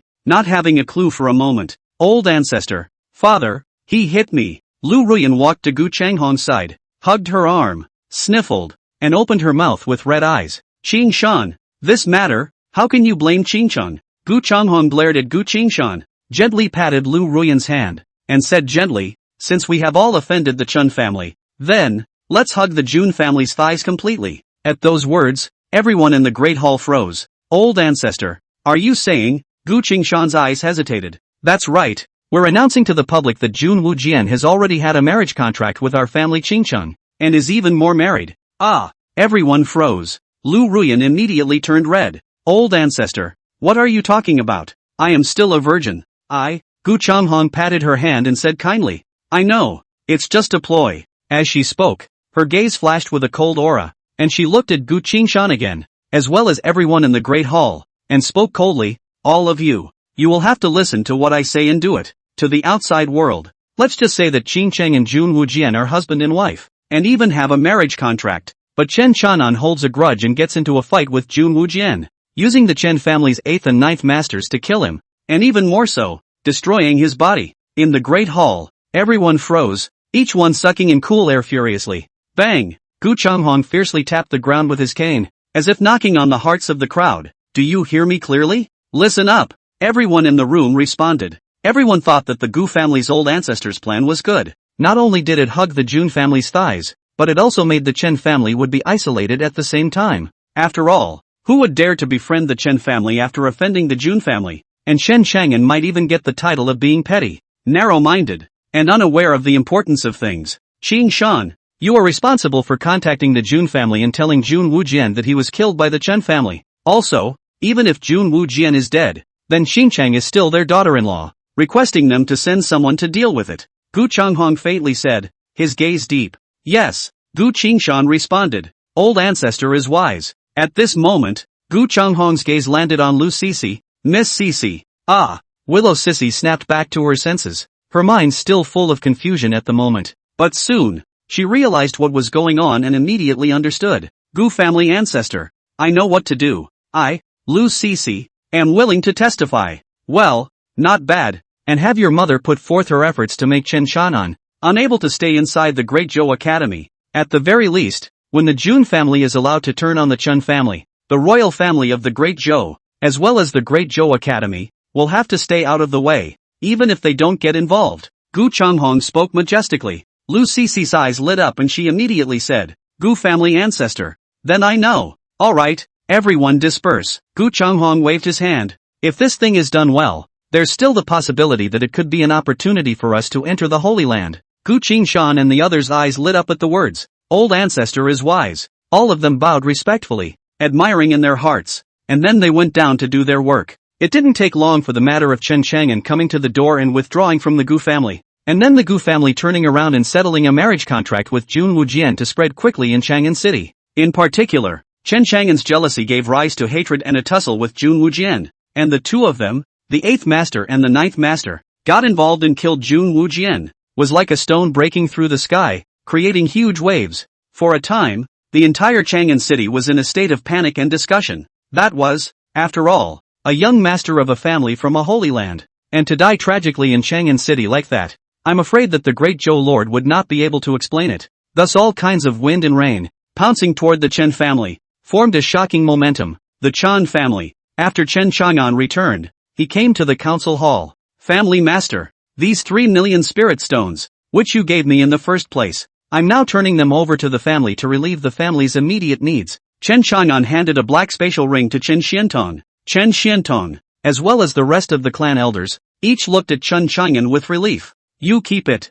I'm already happy that you have this heart. Our family still has money. It's not your turn to worry about it. Chen Xiantong said with relief. Family master, over the course of this year, the family has spent a great deal of manpower and resources in order to find me. Chen Chang'an was about to say it, but he was interrupted by Moncler Outlet Store him. Since this child Chang'an is so filial, then you can accept half of it. Family head. Moncler Outlet. She looked at Chen Chang'an. Her absolutely beautiful face was as cold as ice, as if she was a goddess in the sky. But when facing Chen Chang'an, she revealed the meaning of a smile and said, Chang'an, there is no need to say any other sensational words. The remaining half is for you to cultivate, and you don't have to excuse yourself. Upon hearing this, Chen Xiantong didn't push back and took it, giving it back to half of Chen Chang'an. Chen Chang'an nodded his head and said no more. He could see that these clan elders, one by one, looked at him with care in their eyes, which caused infinite warmth to well up within him. At this time, Chen Xiantong smiled and said,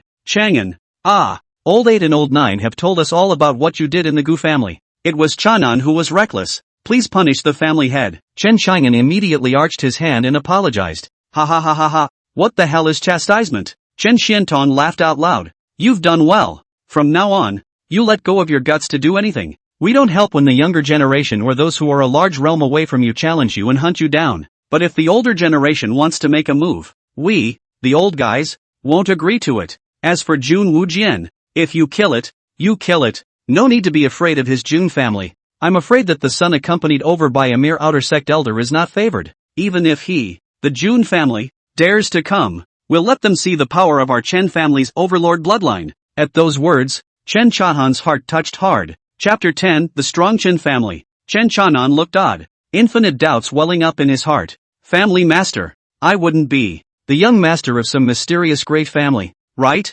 In fact, you're not even my real great uncle? And my real parents are still around and they're powerful beings? I'm just put out to pasture? Che. Chen Xiantong snorted and skimmed his lips. How can that be? You are my own nephew. Chen Chang'an rubbed his nose and looked at the 9 masters curiously again. Then, each of you, don't you blame me for breaking into a big mess? Do you still let me make a breakthrough?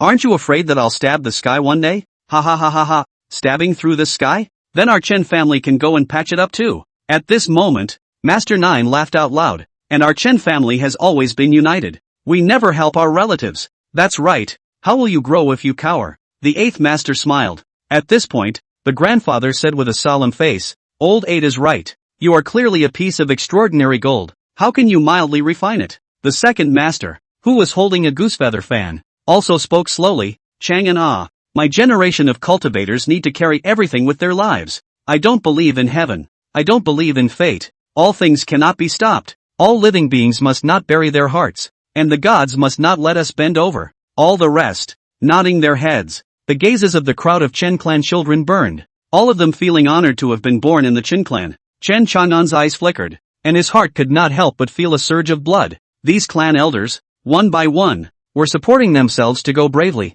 fearless of heaven and earth. Then he would have to act in a domineering style from now on. Of course, it can't be about bullying the weak for no reason, but about being fearless of the powerful. Fearless powerful enemies. After all, he has the Chen family, and the burial coffin. These two powerful underpinnings were there. Family master. It's not good. Right at this moment, the Chen mansion's housekeeper, an old man named Chen Wu, anxiously ran in from outside. Oh, what happened? Chen Xiantong frowned slightly. Family head, clan elders, young master, entered Chen Wu with a hurried look. He panted heavily and took a deep breath before continuing. The other three great families in King City, the Lu family, the Wang family, and the Wu family, have all declared that they are cutting off business with us. There are also our multiple businesses, as well as the spirit stone mines, which have encountered boycotts from all the great clans. Even the imperial family has issued an announcement that what our Chen family has done has nothing to do with the great Zhou kingdom. As the words fell, there was instant silence in the arena.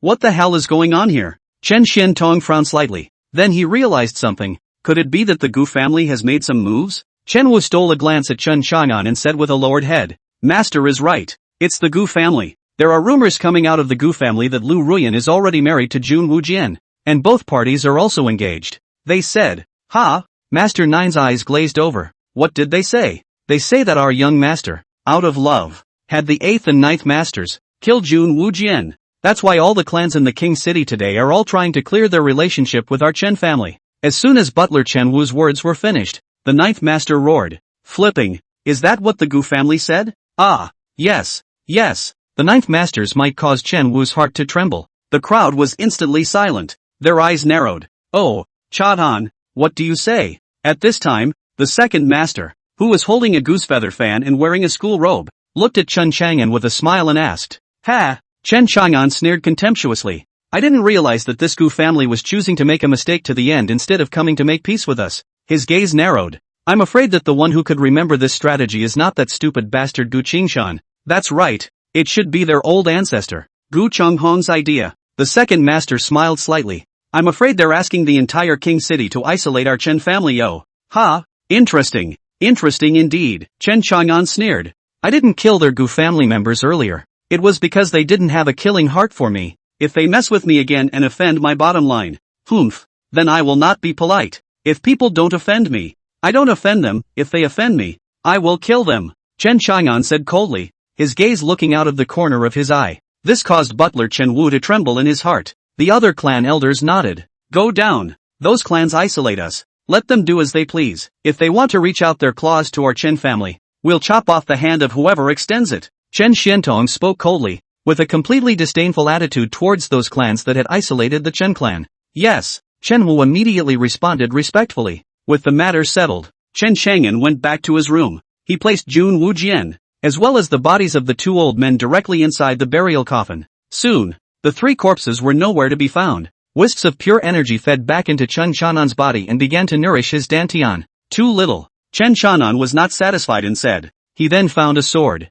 It was a heavy sword that was 1 foot wide and had a length of almost 8 feet. Heavenly product. Overlord sword. This was a heavenly grade heavy sword collected by the Chen family. Weapon grades are categorized into yellow grade, Xian grade, earth grade, heaven grade, king grade, emperor grade, Jun grade, Zun grade, and imperial grade. That is, each realm corresponds to a level of weapons. Subsequently, Chen Chang'an began to cultivate burial sword technique. The first style, instant kill. Second style, sealing the throat. The third style, shattered sky. The next day, a servant hurriedly came outside Chen Chang'an's door, his anxious voice coming in. Young master, it's bad. Young master Xian is being bullied in the academy. The family head has asked you to deal with it. Upon hearing this, Chen Chang'an's eyes flashed with a hint of coldness as he put the overlord's sword into his neck and wore it in a spatial ring around his neck with a string, and then walked out with large strides. Upon seeing the anxious servant outside the door, Chen Chang'an coldly spoke,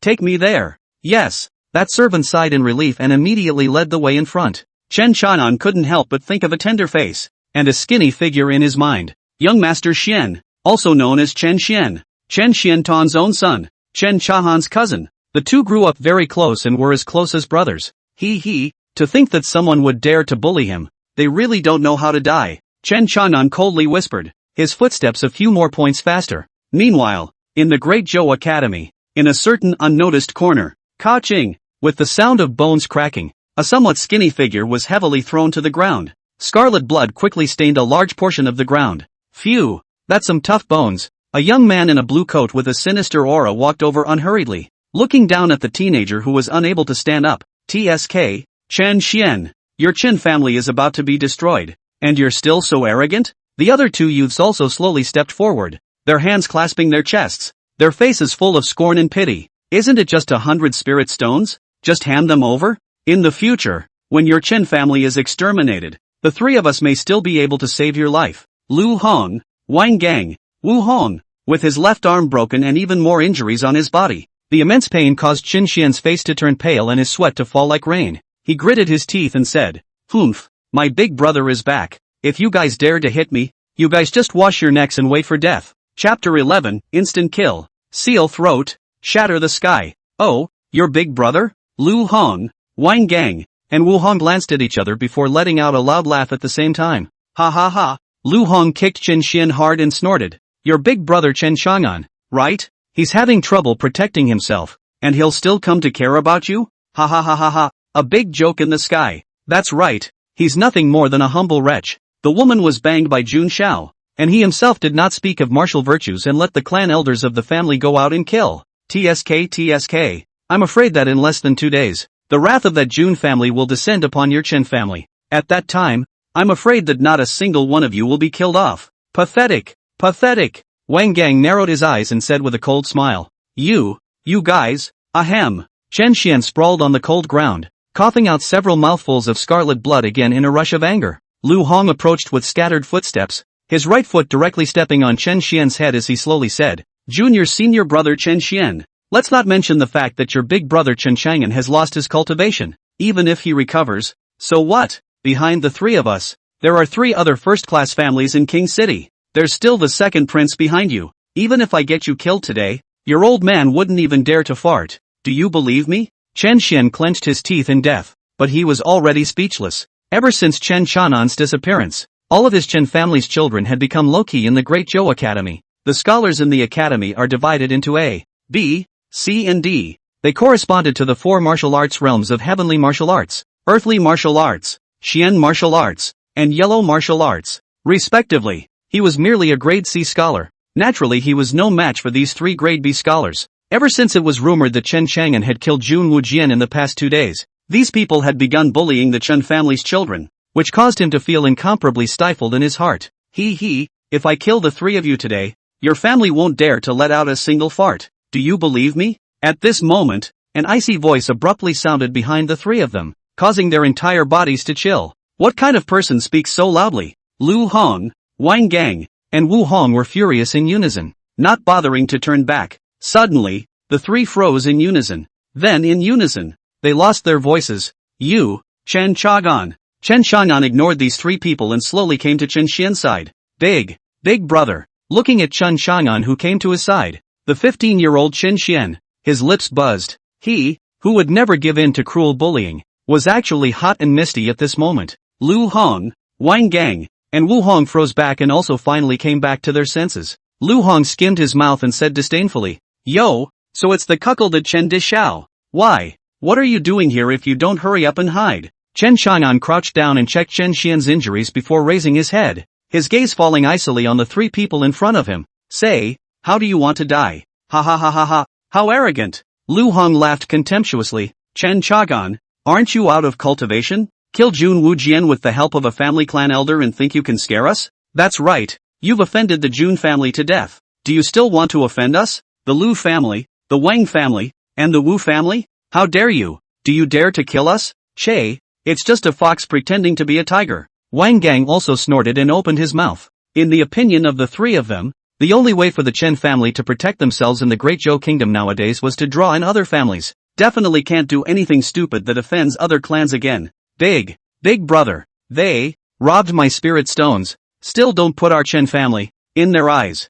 Chen Xian spoke with a face full of aggression, his eyes red. Alright, focus on recovering and don't talk. Chen Chang'an frowned and fed a healing pill to Chen Xian. He then slowly stood up. He took out the Overlord sword in his hand and slashed out. Thumbs up, burial sword technique instant kill. In an instant, Lu Heng's head flew out, his pair of eyes filled with panic. Burial sword technique, seal throat. Put. Wang Gang's neck was instantly penetrated by his sword. Boom! In the next instant, the sword roared and his neck was churned. In the next instant, Chen Chanan's figure appeared above Wu Hong. Burial sword technique, shattered sky. Boo! A huge pressure like a mountain tipping over instantly enveloped the area. When the sword fell, Wu Hong's body couldn't stand the powerful pressure and turned into countless pieces with a bang, killing 3 people in a row. Chen Chanan looked ahead expressionlessly. Whoosh! There, 3 silhouettes arrived in a hurry. Chen Chanan's gaze narrowed as he looked at the 3 people in front of him. These 3 were grade A scholars, with the strength of the heavenly martial realm,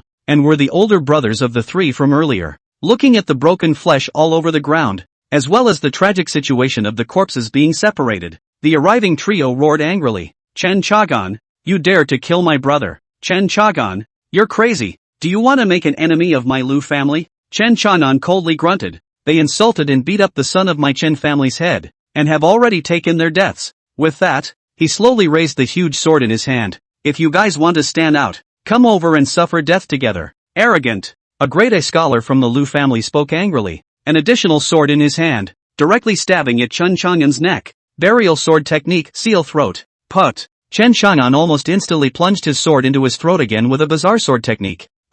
You. This son of the Lu family looked at his neck being penetrated and was filled with horror. The other 2 gritted their teeth in death. Chen Chagan, you dare to kill. Your Chen family is finished, and you still dare to kill our family's children. But what responded to them was a sword sweep from Chen Chanan. This sword was powerful and heavy, and the terrifying pressure was like a mountain that ruthlessly bombarded their bodies. Boom! A hadash! In a miserable scream, as the 2 of them blocked with their arms shattered, and their remaining tattered bodies were fiercely blasted out. Chen Chang'an continued to follow, stepping on the neck of one of the men with 1 foot, slowly turning and crushing it. His eyes narrowed, and in the slits of his eyes, was a fear-inducing cold light. Those who bully my Chen family's children, die. As the words fell, Chen Chang'an raised his broad longsword and slammed it down. Pust. In an instant, the greatest scholar's head was nailed to the ground. Chen Chang'an. You. The remaining person was so shocked that his eyes almost burst, and he couldn't even speak properly. Intense fear grew madly in his heart and soul, and he immediately took out a sound transmission stone and hissed under the panic. Elder, save me. Someone is trying to kill me. Save me. Stop it. Harpies, let him go. Right at this moment, 6 powerful figures flew in rapidly. Heavenly King Realm. At the Heavenly King Realm, it was basically possible to fly briefly. These 6 people who came over were none other than the protector elders of that Lu, Wang, and Wu, the disciples of the 3 family clans. Elder, help! Seeing the visitor, the remaining one roared in terror, a sense of having been robbed of his life spreading from his body. But in the next instant, Chen Chanan's foot crushed his head. The sounds of frightened, strange screams came to an abrupt end. Damn it, you're bold. The 6 old men glared angrily, looking at Chen Chang'an with disbelief. Unexpectedly, they came, and their family sons, still died in Chen Chanan's hands. Chen Chanan inserted the huge overlord sword aside,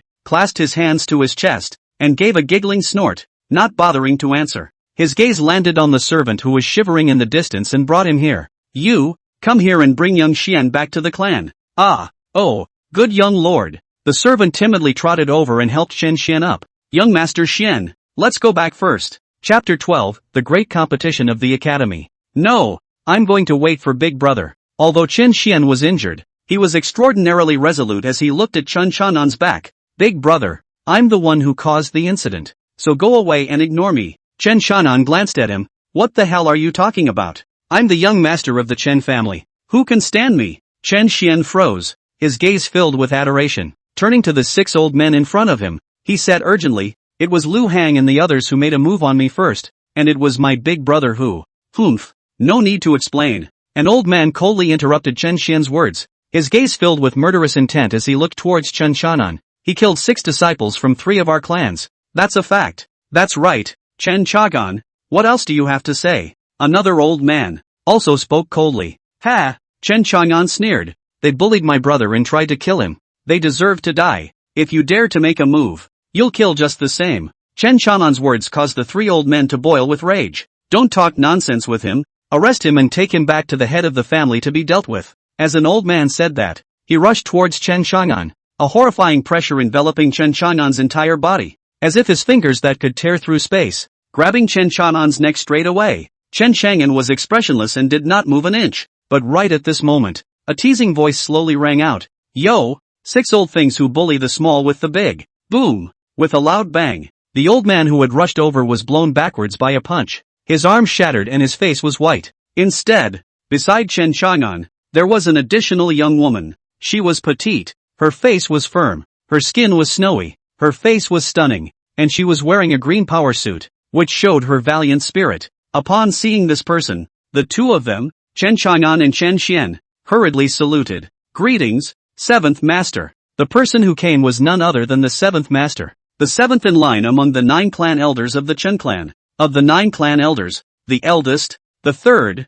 and the 7th, were all women. Chen Chang'an knew that there was a Dao protector behind him, so he didn't even wimp out earlier. Well done. The 7th Master crossed his arms and complimented with a smile. Chen Chang'an smiled faintly. Loving my clan brothers, this is what I should do. 7th Master of the Chen clan, you dare to harbor him. He's the one who killed our family's son. The old man on the opposite side opened his mouth miserably. They didn't know the names of the masters of the Chen family. They only knew that the Chen family had 9 amazingly talented and deeply hidden masters. Humph. That's also because your family's children bullied my family's Xiao Xian first. Even more so, they had murderous intentions towards little Shen. The 7th Master snorted coldly, his face flushed with a layer of coldness. The old man was furious. But you can't kill people either. So what if you kill them? They were defending themselves, in defense, and if you don't get out of here and start messing around, I'll kill you all right now. The 7th Master crossed his arms and drank in a domineering manner.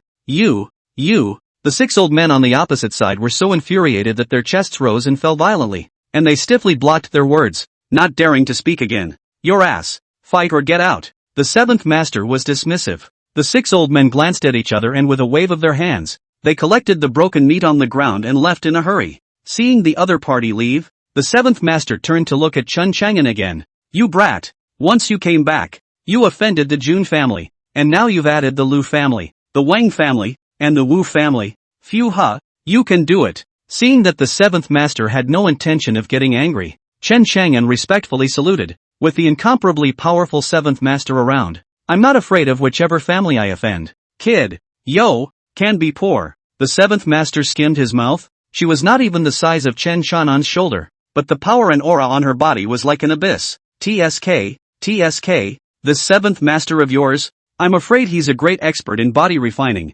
with a fleshly body like a god's body, extremely strong. At this moment, Chen Chang'an's mind resounded with the voice of the Coffin Master. At those words, Chen Chang'an curiously surveyed the 7th Master. Let's go back first. This Chen Xian brat is also badly injured, the 7th Master said with a wink. Chen Xian then returned to the Chen clan with the 3 of them. Chen Chang'an, under the support of that servant, the Chen family hall. The crowd looked at Chen Xian, who had already recovered more or less, and again, their eyes glazed over with anger. TSK, it's only been 2 days and these dogs dare to bully our Chen family. The 9th Master snorted and spoke, his face full of disdain. I'm afraid that the other 3 great clans, as well as the Imperial clan, all thought that we would be exterminated by the Jun family. What a joke. The 8th Master opened his mouth playfully. At this moment, Chen Xianton looked at Chen Chang'an. Chang'an, what are your plans? Chen Chang'an thought for a moment, looked at Chen Xian, and suddenly said, Chen Xian, is this Great Zhou Academy's grand competition about to begin?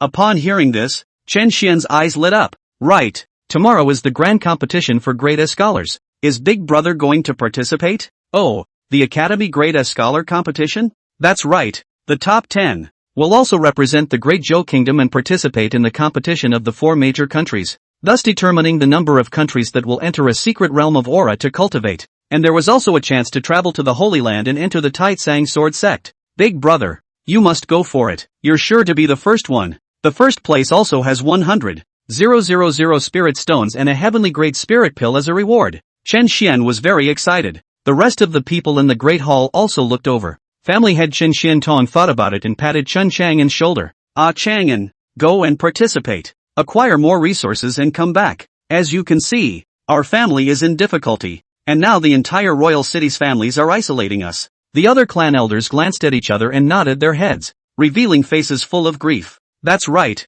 young lord, so you can still exercise yourself. Here in the eastern state, the aura inside that secret realm of aura is incomparably rich, and there should be many treasures. It is a cultivation blessing to come. Oh young lord, then we suggest you attend. The crowd spoke up. Chen Chang'an gave them a blank look. These guys, it's clear that each one of them is definitely an uncomplicated character. But it's so difficult to play the family and the expressions are so clumsy. Fine, I'll attend. I'd like to see if all of them, are going to join together to oppress our Chen family. Chen Chang'an spoke coldly, his eyes filled with disdain. Moreover, the trouble that Ruyan Lu had caused was to be solved. Then, suppressing the rest of the Great Zhou's heavenly pride and allowing himself to regain his demonic reputation would be the best proof, the best counterattack. At the same time, both the great competition and entering the secret realm were ways to obtain a large amount of resources. Moreover, he had to observe who possessed his overlord bloodline in the middle of the great competition. Chen Xiantom laughed. You killed the sons of those three clans, and they currently don't want to go to direct war with our Chen clan. Then, I'm afraid they'll come to a life and death battle with you at the grand competition. You have to be careful with this one, House Master. I know. Chen Chang'an slowly nodded his head, his eyes revealing a brilliant light. Day 2. When Chen Chang'an and a group of Chen clan's children appeared at the Great Zhou Academy, it instantly caused an uproar. Ha! Isn't that Chen Chang'an? How dare he show up? Wasn't it said that he grew to hate him out of love? And in a fit of rage, he told the clan elders to kill the young master of the Jun family? How come he didn't run away and had the audacity to come to the academy? I'll go. This guts are too fat. He even dares to venture out. Isn't he afraid that the Jun family will come and exterminate him? But don't bring trouble to our Great Zhou kingdom. TSK. You guys don't know this, but in yesterday, Chen Chang'an and the other 3 first-class lineages also had a falling out. Ha! What's going on? There was a lot of chatter from the people around when they encountered Lu, Wang, and Wu, the 3 families, their family descendants, as if they were looking at their enemies, stared at these people. Chen Chang'an, to death. Chen Chang'an didn't care and led a group of Chen clan's youngest brothers, heading straight towards the academy. It didn't take long to enter a very spacious competition hall. Just then, a surprised voice sounded abruptly. Brother Chen, it's really you. Chapter 13, Ji Tsunghai, Ji Mingyue. At those words, Chen Chang'an stopped his steps and looked toward the visitor. The rest of the people saw this and bowed respectfully. Greetings, Second Highness. Greetings, Second Highness. Chen Chang'an's gaze narrowed. The person in front of him was handsome and extraordinary, with sword brows and starry eyes. He was the second prince of Great Zhou, Ji Tsunghai. Inside the Great Zhou Academy was divided into 4 types of scholars, A, B, C, and D. Chen Chang'an has long been the number 1 student in Class A. This one here in front of me, a million years old, long-time second-place finisher. Among them, the young master of the Lu family, Lu Tianla. Third place, young master of the Wang family, Wang Deshui. Fourth place, the youngest member of the Wu family, Mei Ling Wu. Fifth place. Ha, so it's the Second Highness. Chen Chang'an narrowed his gaze and spoke faintly. Ha ha ha ha ha, I knew you wouldn't die. And sure enough, not only are you back in person, your cultivation has also recovered. Regarding Chen Chang'an's indifference, Ji Tsunghai did not notice it in the slightest as he came over and put his arm around Chen Chang'an's shoulder and spoke enthusiastically. By the way, Brother Chen, you've gone a bit overboard with that thing. Screw it up. That's going to be a big deal. I've already discussed this with my father. We, the Great Zhou Kingdom, are firmly on your side. Ji Tsunghai spoke in a low voice beside Chen Chang'an's ear, full of gravity and with a deep concern on his face. But Chen Chang'an was no longer the same person he was a year ago. If he were to go by his true age, he would actually be about 120 years old. At this moment, he saw a flash of jealousy in Ji Tsunghai's eyes. Chen Chang'an's heart stirred. He was stripped of his overlord bloodline and thrown into the burial demon abyss. And the first person he suspected was the young masters of the Lu, Wang, and Wu families. Now it seems that his best friend, the second prince Ji Tsunghai, seems suspect as well. It was because only Ji Tsunghai, who showed jealousy towards his overlord bloodline from time to time. The 2 of them made false pretenses, and in the midst of a burst of politeness, they came to the front of the competition arena in the academy. When Chen Chang'an and Ji Tsunghai arrived, they instantly attracted the attention of countless people. Wow! Brother Chang'an, great! You're really fine! At that moment, a woman of mind-blowing beauty came striding in. She looked 17 or 18 years old, with a pair of beautiful eyes, cherry lips containing shells, and eyebrows like the moon. At this moment, with a fragrant breeze, as well as a smile of surprise hanging on her face, she quickly came to Chen Chang'an's body. Next to her was a man in a white robe, with a straight figure and a handsome face. Seeing these two, Chen Chang'an nodded slightly and cupped his fists. Your Highness the Crown Prince, Princess Mingyue. The people who came were none other than Crown Prince Ji Tsunshan, as well as Princess Ji Mingyue.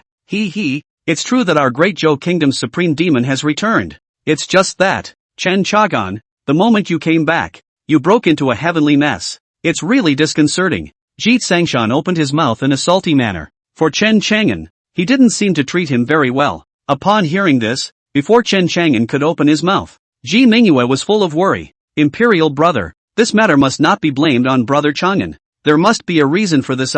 With that, she looked towards Chen Chang'an, her beautiful eyes streaming with worry. Brother Chang'an, how dare you still show up here? It's better to hurry up and leave Chang'an City and go hide from the wind. That Jun family is one of the 4 great families of the Holy Land. This has serious consequences. I'm fine. Thanks for your concern, Princess. Chen Chang'an smiled comfortingly at her, a rare gentle smile on his face. The Princess Mingyue in front of him, he naturally knew exactly what was on his mind. It's a pity that he only had Ruyan Lu in his eyes at the beginning, and didn't realize that the genuine redhead was right beside him, and the two were childhood sweethearts, growing up together. Ji Mingyue froze and turned incomparably happy. Chen Chang'an was respectful to her at first, but it was with a natural sense of alienation. But at this moment, it seems, become different. It's bad. Big brother, that young master of the Lu family is coming this way. There's also Ruyan Lu and Cici Lu. At this moment, Chen Xian behind Chen Chang'an spoke in a low voice, and the rest of the Chen clan's children each had a gaze of grave color.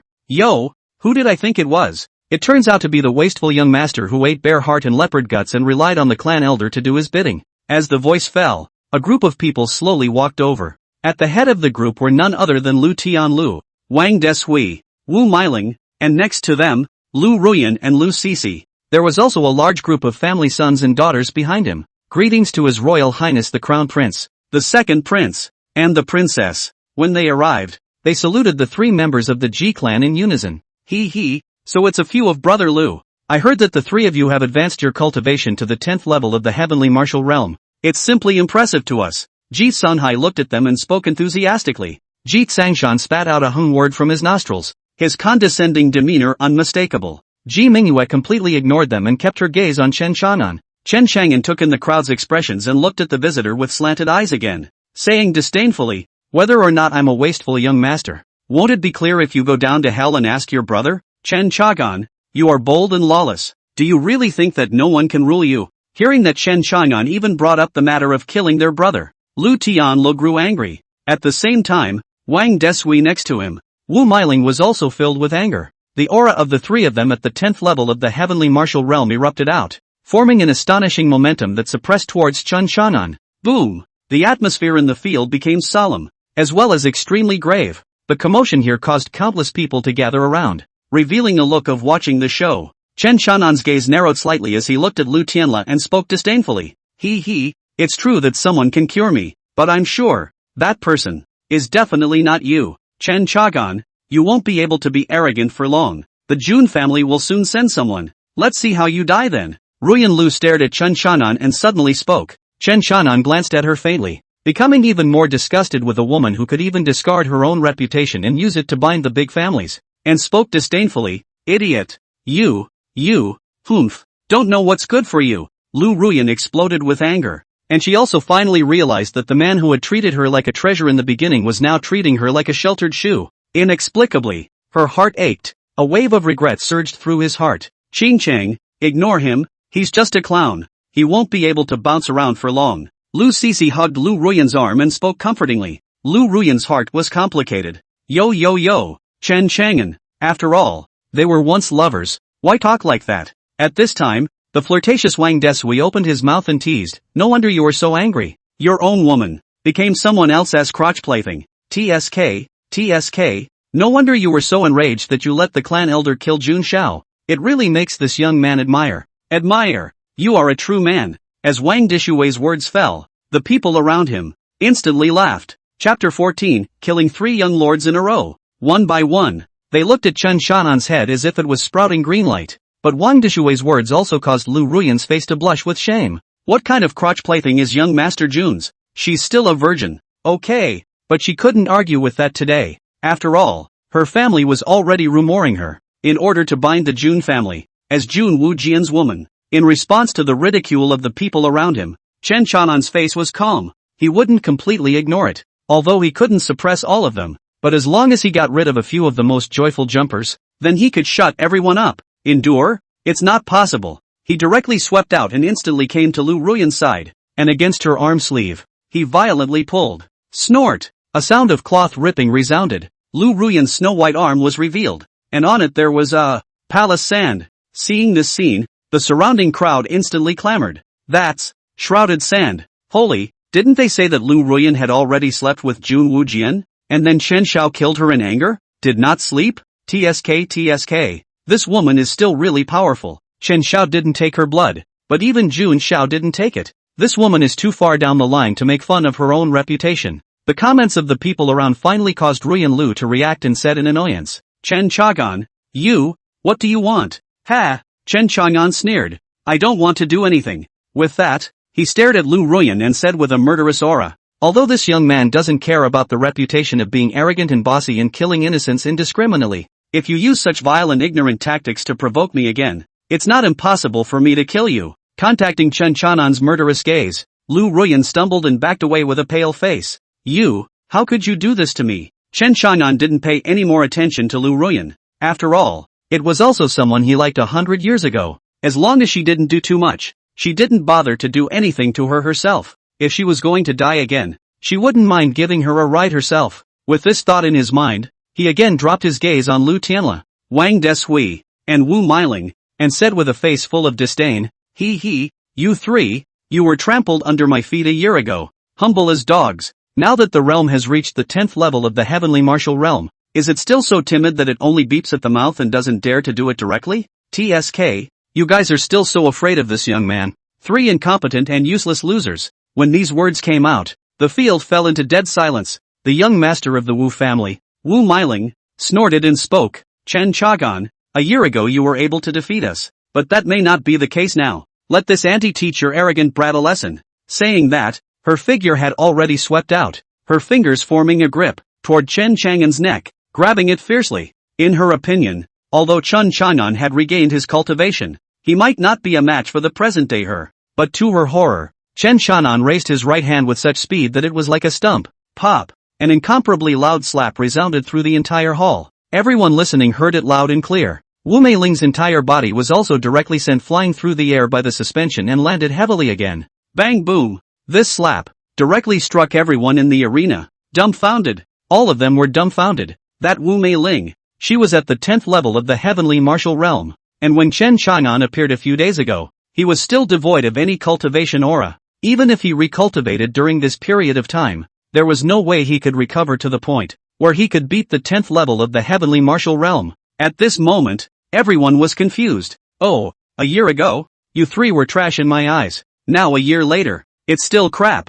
You guys will always be garbage and really haven't grown at all. It's nothing more than a slap in the face to beat you all. Chen Chang'an spoke extremely contemptuously and flicked his wrist again, looking towards the bloodied Wu Meiling with her mouth, and said extremely contemptuously, TSK, Wu Meiling, your cheeks have become thicker, making this young man's hand hurt a little. Ah, you, looking for death. I'll kill you. Wu Meiling was so humiliated that she had become completely furious. With a violent roar, she raised both her hands, purple light erupting from them, and charged fiercely towards Chen Chang'an. The crowd around them scattered, revealing a large circle in the center. The tiger running fist of the Wu clan, which was being used by Tianwu realm level 10 Wu Meiling at the moment, had a force of tens of thousands of pounds. The aura was extremely appalling. Brother Chang'an, be careful! Ji Mingyue subconsciously cried out in shock. She was pulled away by Ji Tsunghai, but still clearly felt how terrifying power was in the hands of that Wu Meiling. Go to hell! Wu Meiling's eyes showed a fierce light, wanting to destroy Chen Chang'an with a single strike. At this moment, she couldn't care less at all. Chen Chang'an's mouth reveals a triumphant smile. He spoke like this earlier, in order to provoke the other party, so that he can openly and honestly kill someone. Burial sword technique, instant kill. Boom! Suddenly, a huge sword appeared in Chen Chang'an's hand, and a vicious sweep of the sword forcefully shattered Wu Meiling's purple aura. At the same time, the giant sword continued to slash across, cutting straight through Wu Meiling's neck. Thumbs up! In the next instant, her head flew out. Gollum! As the blood-spewing head rolled to the ground, The eyes continued to blink as if they didn't understand what was happening. The surrounding area instantly fell into a deathly silence. All the scholars inside the academy, one by one, all of them stared wide-eyed, their breath suffocating. Two words rang out in everyone's mind in unison. Asterisk. Ji Tsungshan, Ji Tsunghai. Their pupils contracted violently. Ji Mingyue could almost fit an egg in her mouth.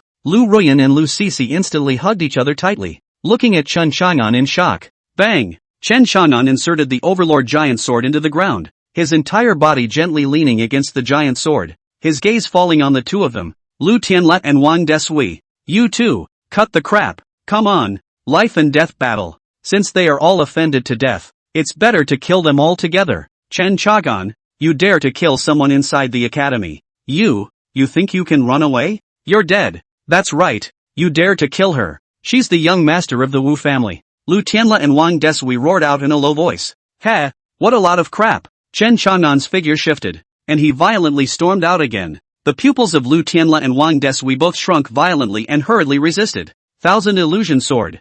Wuji Blade Slash. One of them held a sword and the other held a blade, exploding their full cultivation and blasting towards Chen Chang'an. Burial Sword Technique. Seal Throat. Thumbs up. A sword stabbed out, instantly shattering Lu Tianle's Thousand Illusion Sword Technique and turning to thrust into his neck. In the next instant, Chen Chang'an drew his giant sword and arrived in front of Wang Deshui's body again. The giant sword swung up and slashed down viciously. Burial Sword Technique. Shattered Sky. Boom! The berserk energy raged, destroying everything, and instantly crushed all of Wang Deshui's power of the infernal blade chop. The Overlord sword then landed on his right shoulder, and then chopped down hard and diagonally, splitting Wang Deshui's body, diagonally, into two. Pust. The stench, the blood, spreads through the great hall. The center of the field instantly became silent once again. Everyone looked at the scene in front of them in disbelief. Chen Chang'an had killed the young masters of the Lu, Wang, and Wu families in just a few breaths.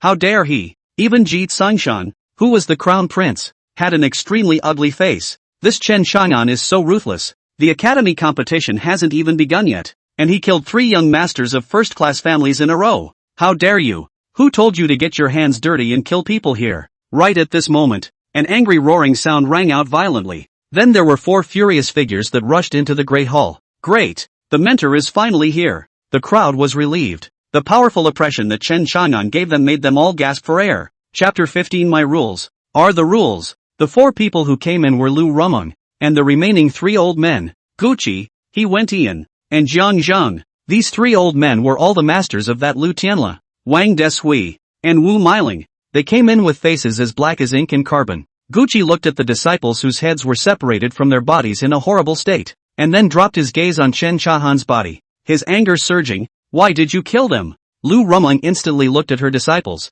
Lu Ruyan and Lu Sisi. What do you guys say? What's going on? Lu Sisi hurriedly spoke. Mother, this Chen Chang'an killed senior brother Lu, senior brother Wang, and senior sister Wu. At those words, the 4 tutors' faces were incomparably gloomy. Instructor Gu, this Chen Chang'an is too lawless. He simply doesn't care about our great Zhou Academy. Lu Rumeng opened her mouth icily and continued. He's killing people in the academy and treating the rules of the great Zhou Academy as nothing. Why don't we arrest him first and hand him over to the law enforcement hall for punishment? That's right, another tutor, He Wentian, also spoke grimly. Chen Chang'an, killing pays for life. Even if the Chen family protects you, I'll have to see if he, Chen Xiantong, dares to go against the entire Great Zhou Academy as well as the Great Zhou State. Why bother talking nonsense with such a despicable person? Men, take him down, and if he resists, kill him on the spot. Another tutor named Jiang Zhang immediately spoke angrily. Soon, a dozen people rushed in from the main hall outside.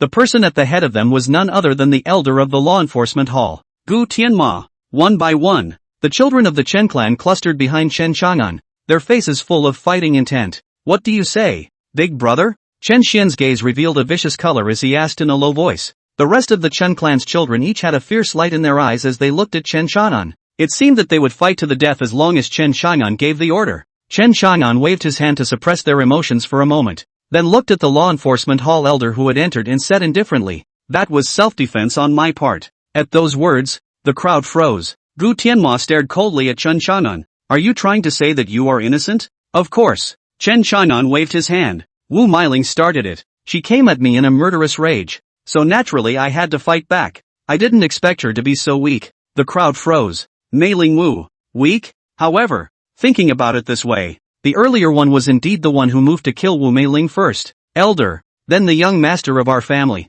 The Lu family didn't make the first move. That was Chen Chang'an who made the first move. Yes, our Wang family's young master was also killed by Chen Chang'an's first move. One by one, the sons of the Lu and Wang families shouted in anger. Chen Chang'an shrugged. The two of them had the motive to kill me. I'm stopping this in time. It's also considered an emergency hedge. Stop loss in time. Emergency shelter. The crowd was stunned, and each of them looked at Chen Chang'an in amazement. Chen Chang'an, the Great Zhou Academy doesn't have this rule that you're talking about. Gu Tianma stared at Chen Chang'an and teasingly opened his mouth. No. Then I'll add that rule now. Chen Chang'an scanned the crowd. His gaze indifferent. My rules are the rules. What? You're too arrogant. Who do you think you are? Lu Rumeng spoke sternly. Elder Gu, why don't you take down this evil thief? Gu Tianma had an iron face and was about to go forward to arrest Chen Chang'an. Suddenly, Chen Chang'an fiercely pointed at Lu Rumeng and shouted, Old woman, I've put up with you for a long time. Squeaky and crooked is nothing. Come, now this young man is going to challenge you to a life and death battle. Do you dare to answer? Old lady, challenge? A fight to the death? Hiss. Countless people in the arena sucked in their cool breaths in unison, looking at Chen Chang'an with shocked faces. Lu Rumeng's face was ugly to the extreme. She was about to snap. When Gucci, he went Ian, and Jiang Zhang, who were next to her, shouted in unison. Chen Chang'an, you are bold. How dare you be so arrogant and domineering? With no respect. Chen Chang'an suddenly pointed at the three of them again and snapped. You guys don't want to submit? Then you can all go together. Hiss. Everyone in the arena's eyes snapped wide again, almost falling out. Second Prince Ji Sunhai's gaze narrowed as he looked at Chen Chang'an's back, light flickering in his eyes. His Highness the Crown Prince was filled with disdain and spoke in a low voice. Idiot. The only one who was filled with worry was Ji Mingyue, who hurriedly walked over to Chen Chang'an's side and said worriedly, Brother Chang'an, hurry up and leave. How dare you challenge the tutors? They are all at the Heavenly King realm. Looking at Ji Mingyue who was full of worry, Chen Chang'an smiled and touched her head. It's fine. With that, he walked towards the four. This young man can slaughter the three of you puppies, and he doesn't mind sending a few of you old dogs to hell as well. After all, you master and disciple love na. Ji Mingyue froze in place, her face blushing. Brother Chang'an even touched my head. But soon, she was worried for Chen Chang'an again, and was about to go forward to stop him when she was pulled back by the Crown Prince. Humph. Imperial sister. Since that fool wants to seek death, why do you need to stop him? Crown Prince Royal brother. Why do you say that? That's my brother Chang'an. Ji Mingyue was filled with anxiety, but Ji Sunhai also stopped her, clearly not wanting her to interfere. At the same time, Lu Rumeng in the arena laughed back in anger. Chen Chang'an, I didn't expect you to come back after a year and be so arrogant. I see that you have lost your mind. Since that's the case, then I will fulfill you. With that, she flew up to the competition stage. Wow. The arena was instantly in an uproar. Countless people were shocked, full of consternation. A student challenges a mentor, or a battle to the death. It was something that had not happened even in the last 1,000 years of the Great Zhou Academy. At this moment, everyone's blood suddenly boiled. Although the Chen Chang'an in front of him was arrogant and domineering, his arrogance was incomparable. But that domineering nature and cold face really fascinated countless female students, especially when coupled with his handsome face and handsome stature. It made countless female students' eyes colorful. Since Tutor Lu has stepped in, it would save me from having to step in. The elder of the law enforcement hall, Gu Tianma, spoke coldly, then turned to Lu Rumeng and spoke again. Instructor Lu, break both his hands and feet, and keep his dog's life for now. After all, a scholar who disregards the rules of the Great Zhou Academy in such a manner is still left in a miserable state for a group of scholars to be ashamed of. Oh, don't worry Elder Gu. Lu Rumeng laughed coldly and opened her mouth. She was afraid of the Chen family's clan elders, but it didn't mean that she was afraid of Chen Chang'an. What's more, she was now in a life and death battle with Chen Chang'an, and even if she got Chen Chang'an killed, the clan elders of the Chen clan, she didn't think that they would use this to come after her. In the middle of the field, the Chen family's children were all worried. Chen Xian pulled Chen Chang'an. Big brother, no way. You. Chen Chang'an gave him a comforting look and whispered, do you think our clan elders would let me be beaten to death here? Upon hearing this, Chen Xian was relieved. After all, the Chen family was protective of their shortcomings, and he knew it all too well. Chen Chang'an, don't you want to fight me to the death? Come up here and let my mentor take a look and see what kind of chance you have gained in the year you disappeared, making you so arrogant and ignorant. Lu Rumeng drank with a face full of disdain. Chen Chang'an sneered, and with a gentle leap of his body, he arrived on the competition stage. Chapter 16 Exterminating Lu Rumeng. Suppressing the tutor. Chen Chang'an dragged the heavy overlord sword in his hand, his gaze slightly slanted, and the evil demon blood god skill on his body slowly operated. The evil demon blood god skill is a feat that enhances outbursts. That is, it could cause Chen Chang'an's battle power to skyrocket to a heaven-defying feat of fighting across the ranks. In the same realm, a person's spiritual energy storage degree is limited, but different levels of martial arts and techniques can make spiritual energy exert a more powerful power. This was the difference between ranked feats. The evil demon blood god skill, on the other hand, could take the full potential of a person's body and fully enhance it, explode it, and even enter a state of berserkness. The evil demon blood god skill can open up a person's 9 martial orifices realm pass. The first orifice realm level, the demonic soul opens. Instantly, all of Chen Chang'an's orifices, meridians, and dantian spiritual energy began to gradually stir. At the same time, the first stance of the evil demon blood god technique, blood-bathing demonic light, activated. Boom! In a flash, the aura on Chen Chang'an's body climbed upward. It exceeded the boundaries of the heavenly martial realm and stepped into the terrifying level of the heavenly king realm. What? Lu Rumeng was at the 3rd level of the heavenly king realm, but at this moment, her phoenix eyes were violently wide. Surprisingly, she felt a powerful oppression on Chen Chang'an's body, almost making it difficult for her to breathe.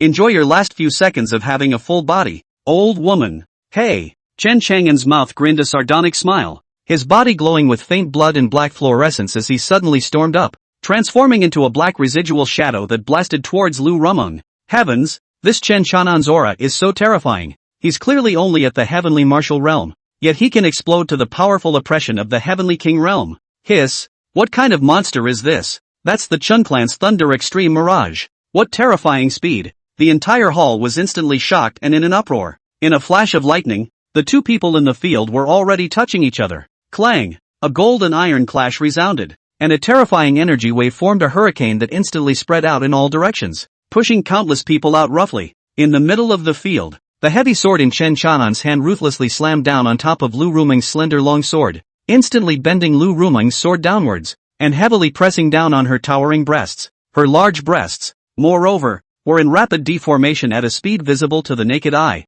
and together with Lu Rumeng's body, she also flew out upside down in her gaze full of horror. Put! When Lu Rumeng stabilized her stance, blood was already spilling from the corner of her mouth. Oh my god! How is it possible? Tutor Lu was knocked away. Tutor Lu is injured. And Chen Chang'an is so terrifying. Countless people in the arena exclaimed in shock. At this moment, they looked at the cold youth dragging a huge sword and wearing a black robe as if they were stunned, as if they had seen a ghost in broad daylight. With a sword strike that sent Lu Rumeng flying, Chen Chang'an continued to bully his way up, the heavy sword in his hand instantly erupting with astonishing might. All the spiritual energy surged madly into the Overlord sword. Burial sword technique, instant kill. Thumbs up. Chen Chang'an's Overlord sword, at an incredibly fast speed, instantly swept towards Lu Rumeng's neck. The speed erupted from the evil demon blood god skill coupled with the Chen clan's Thunderpole Phantom, causing the burial sword skill to be cast out nowadays to be simply a world away from earlier. The sword's power was overwhelming, carrying the momentum of the wind and clouds. Wherever it passed, it set off a violent hurricane. The power of this sword caused many scholars to suck in a breath of cold air. Boom! The power as heavy as Tarzan destroyed Lu Rumeng's power to counterattack and ruthlessly chopped down on her chest again. Boo! Even though Lu Rumeng was at the 3rd level of the Heavenly King realm, she still couldn't withstand such a terrifying force, and her figure was once again blown away, spitting out blood arrows in mid-air. She was out of breath by the time she hit the ground hard. Mother! Seeing this, Lu Sisi came back to her senses from being filled with shock, and was about to go over to check, when she suddenly realized that Chen Chang'an's figure was once again in front of Lu Rumeng's body, and that huge Overlord sword was about to ruthlessly chop down. Chen Chang'an, if you dare to kill my mother, my Lu family will not let you go. Lu Sisi opened her mouth to threaten, but just as her words fell, the remaining 3 tutors reacted and rushed over. Stop it, harpies, don't you dare, stop. However, Chen Chang'an's mouth revealed a wanton smile, completely disregarding the harsh shouts of those 3 tutors as the huge sword in his hand still chopped down fiercely. Put! Gulp!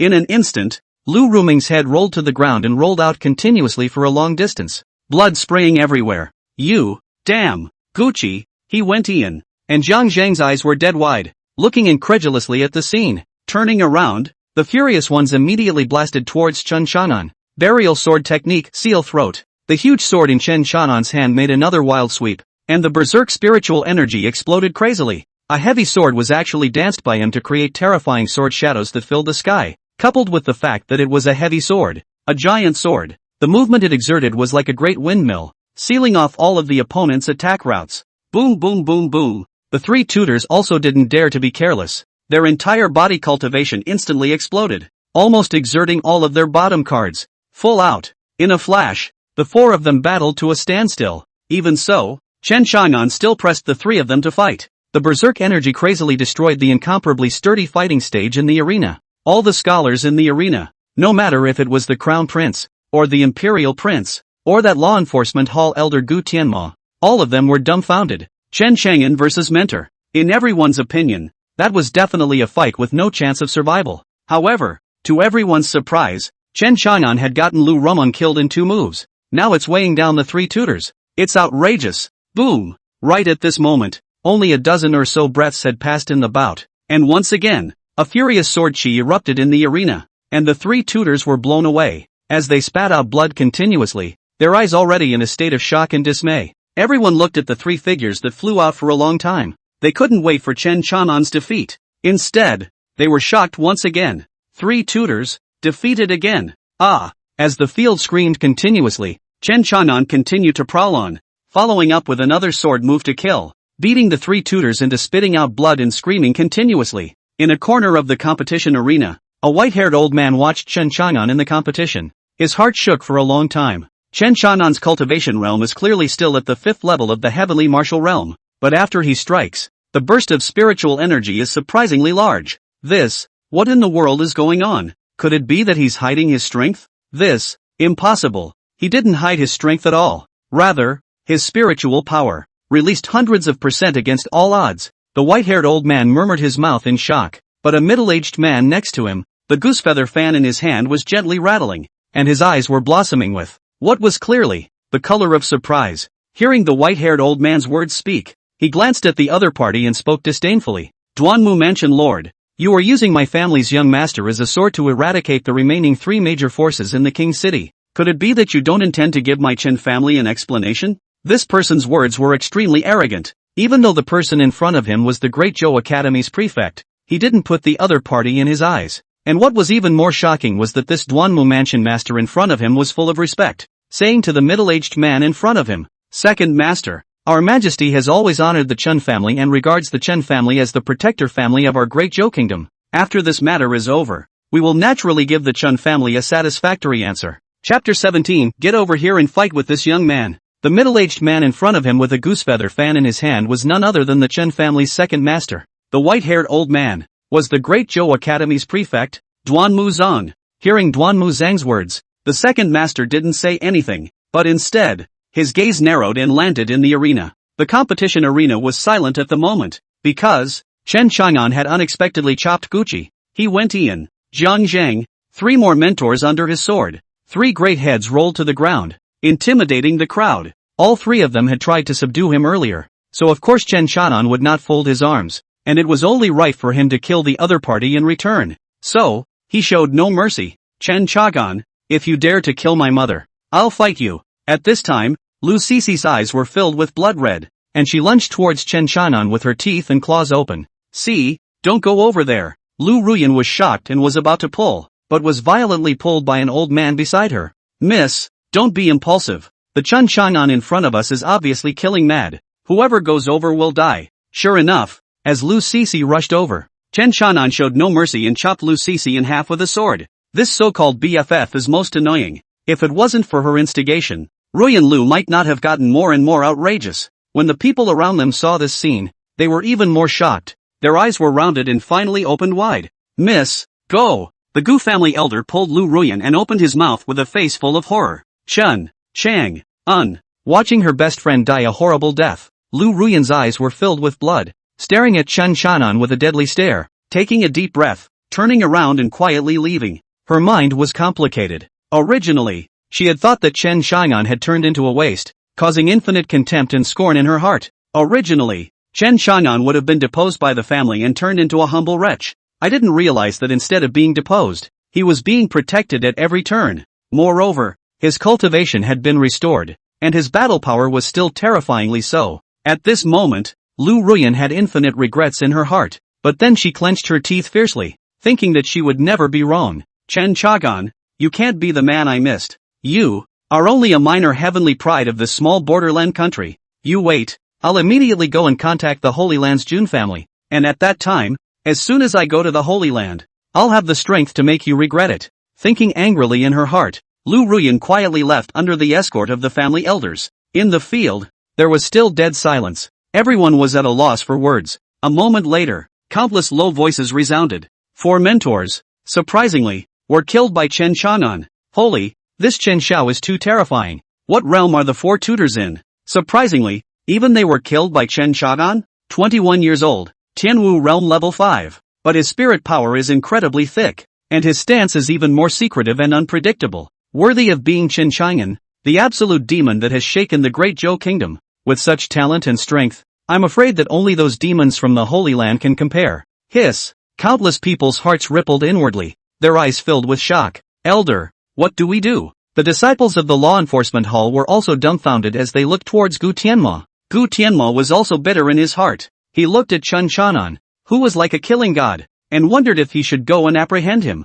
Jokes aside, for Heavenly King Realm level 3 tutors had all died in Chen Chang'an's hands. He's also a level 3. He doesn't want to die. Rules? Rules are made by the strong to restrain the weak. It doesn't bind the strong at all. What's more, there was the Chen family behind Chen Chang'an. 9 clan elders, plus the family head. That was at least 10 peak Heavenly King Realm powerhouses. Earlier, if he could restrain Chen Chang'an, give a charge and kill him, and then unite with the rest of the families, he might be able to fight against the Chen family. But today, this Chen Chang'an can't hold it down. Gu Tianma thought with complexity in his heart. Bold Chen Chang'an, how dare you kill your mentor? You really are lawless. That's when someone finally spoke up. Seeing the person who opened his mouth, Gu Tianma sighed in relief and quietly retreated behind the crowd, quietly watching the show. Whoever wins, he helps. At the same time, he was filled with doubt. Such a major event, according to reason, the master of the house as well as those 2 senior elders, has long appeared.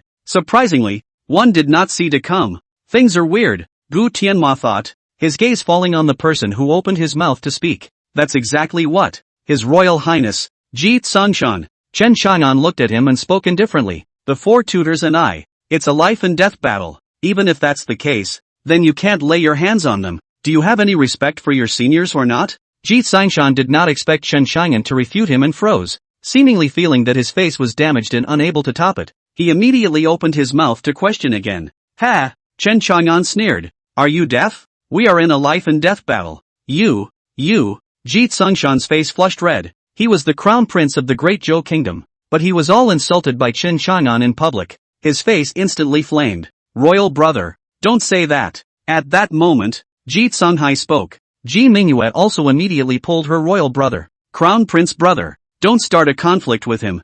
Humph. For the sake of my royal sister, I won't bother with you. Ji Tsangshan wimped out and took advantage of Ji Mingyue's words to borrow a slope. The second prince Ji Tsunghai looked at the mess all over the ground, thought for a moment, and looked at Chen Chang'an. Brother Chen, this thing you did was really a bit impulsive. Chen Chang'an looked at the second prince Ji Tsunghai and suddenly said coldly, Ji Tsunghai, I know that you are behind all of this. Whether it's the provocation of the 3 great families against my Chen family, or my disappearance a year ago, it's all your handiwork, isn't it? Oh, now that the academy competition is over, the remaining 3 celestial pride have all been killed by me. So, it's just you. Come on, I'll give you a chance. Come here, we'll fight to the death. At those words, everyone in the arena froze. Then they all looked at the second prince, Ji Tsunghai. Ji Tsunghai's face instantly froze and turned to be full of confusion. Brother Chen, I don't know what you are talking about. You, get over here. Chen Chang'an suddenly roared angrily.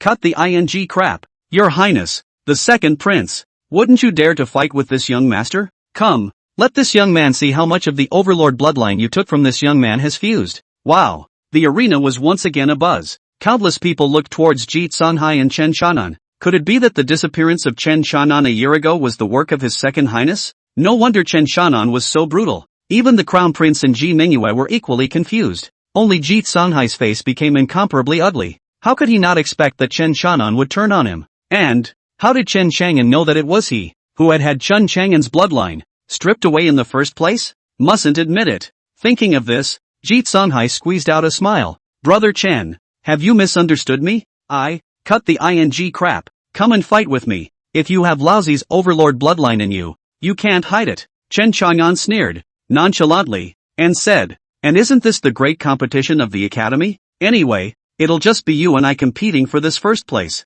Just in time. Watching the corners of Jeet Songhai's mouth twitch repeatedly, Chen Chang'an snorted. What? The proud son of the royal family of the Great Zhou Kingdom. Are you afraid? Turned into a wimp? As the words fell, the surrounding scholars each looked odd. Whether he plotted against Chen Chang'an or not, we'll know in one battle. I didn't expect that, but I didn't dare to answer the battle. Jeet Songhai's gaze gradually turned cold. He knew that a battle with Chen Chang'an could not be avoided no matter what. Chapter 18, The 7-Day Promise. Brother Chang'an, did you misunderstand my royal brother? Ji Mingyue walked out. Her face full of astonishment opened her mouth. My royal brother has always regarded you as a hand and foot, and has always called you a brother. How could he do something to plot against you? Ji Mingyue's face was filled with disbelief as she looked at Jeet Songhai. Imperial brother, tell me, Brother Chang'an's disappearance, as well as the taking of his bloodline, it can't possibly be your doing. Chen Chang'an didn't say anything. Jeet Songhai was even more silent. The atmosphere was so heavy that it seemed suffocating. The Crown Prince Jeet Sangshan, however, was filled with a teasing expression and was inexplicably relieved in his heart. Jeet Songhai was so demonic that it had caused his position as Crown Prince to become unstable. Moreover, he also called Chen Chang'an his brother, which made him insecure. Today, this situation was exactly what he wanted to see. There was a flurry of activity in the arena. This caused countless scholars to be filled with shock, their hearts rippling. But one by one, the sons of the Chen family looked at the second prince with fierce eyes. If their young master was victimized by the second prince, then they would naturally be the angriest group of people. Somewhere in the corner, Prefecture Lord Duan Muzong was ice cold. This was because the second master of the Chen family next to him had already shrouded his killing machine over his body. A million horses were racing in his heart with chagrin. Second prince, second prince. You're stupid. You obviously have such a good relationship with the Chen family's young lord. How could you do something stupid? The only plan today is to sacrifice the second prince to appease the Chen family's anger. With that in mind, Duan Muzong said with a face full of bitterness, Second master, I'll give you the Chen family an explanation. With that, his figure walked out and stepped into the arena. Chen Chang'an, how about arranging your match with the second prince 7 days later? After all, you fought so many matches in a row. Your spiritual energy is greatly depleted, and you can't let the second prince take advantage of you. Can you? The moment Duan Muzong's words came out, everyone in the arena instantly looked at him. So it's Lord Duanmu. The mansion master is finally here. Great. Greetings, mistress. Countless people saluted. Duan Muzong ignored it and instead looked at Chen Chang'an and said in a low voice, Chen Chang'an, give me face. How about you and the second prince compete again in 7 days? Chen Chang'an's gaze narrowed. The mind was spinning fast. Soon enough, he realized what Duan Muzong was planning to do. Now he has offended Lu, Wang, Wu and Lu, the 4 families, and the Jun family of the Holy Land. If his Chen family wasn't destroyed within 7 days, then the house master in front of him might actually sacrifice the second prince. After all, the wrath of the Chen family, even the Imperial Ji family, had to weigh it. Right at this moment, Chen Chang'an received a transmission from the second master of the clan. He then nodded slightly and spoke. Yes, then this young man will let him live for 7 more days. The words were beyond arrogant. It's also overbearing to a fault. Simply treating the prince like nothing. But to everyone's surprise, Duan Muzong was surprisingly not angry as he pulled Jeet Songhai, whose complexion was gradually turning ironic, and quickly left. The crown prince looked at Chen Chang'an, and then looked at his second brother who left with an ugly face. His heart was momentarily relieved, and he also turned to leave. In the field, the eyes of the remaining people looking at Chen Chang'an changed one by one. The young master of the Chen family, who had killed Lu, Wang, and Wu, the 3 young masters of the 3 families, as well as 4 tutors, and who had stepped on the dignity of the second prince, was even fine like this. Even the mansion master, compromised and backed down to Chen Chang'an. Hiss! Countless people were horrified, but the Chen clan family descendants, one by one, were excited. Big brother, you are my god. Chen Xian spoke excitedly. Young lord, we follow your example. Young lord, we will also cultivate hard and won't disgrace the Chen family. One by one, The Chen family's children's blood surged hotly. Chen Chang'an looked at them and resumed his gentle demeanor, smiling. Let's go back first. Yes. The crowd nodded, flocking around Chen Chang'an. He left the academy competition arena. Brother Chang'an. Outside the door of the academy, Ji Mingyue chased after him. Seeing this, Chen Xian led a group of people to leave first. Brother Chang'an, my royal brother Ji Mingyue was about to open her mouth to plead for mercy when she came into contact with Chen Chang'an's icy cold eyes and was instantly mute. Turning to her, she took out a space ring from her bosom and handed it over. Brother Chang'an, here. Chen Chang'an's gaze narrowed as his spiritual sense probed into the spatial ring and found that there were more than 100,000 spirit stones inside. There were also some heavenly treasures of great value. Brother Chang'an, this is a small token of I hope you can accept it. Ji Mingyue said and lowered her head. If it was before, Chen Chang'an would not have taken it. But now, thanks a lot. Chen Chang'an picked it up. But you are you, and your royal brother is your royal brother. I will distinguish between them, and I will repay you separately for the good you have done to me. Ji Mingyue was about to say something when she realized that Chen Chang'an had already left. He, surprisingly accepted the resources I gave him. But my royal brother, if he really is the one who snatched Brother Chang'an's bloodline, what should I do then? Ji Mingyue's heart was filled with mixed feelings, her brimming eyes violently turbulent. The Chan family, the Great Hall of Deliberation. Second Master, why do you want my match with the second prince to be pushed to 7 days later? Chen Chang'an looked at the 10 people in the large hall and spoke with a respectful expression. Everyone looked at him with smiles on their faces. Today, the matter of him trampling on the crowd at the Great Zhou Academy had spread out, causing the entire Great Zhou King City to make huge waves. Chen Chang'an's reputation was even louder than a year ago. What arrogance! What a bully! There are all kinds of windy reviews, but these were not what the Chen family cared about. As long as Chen Chang'an as well as the Chen family's children were not bullied, because there are so many bull s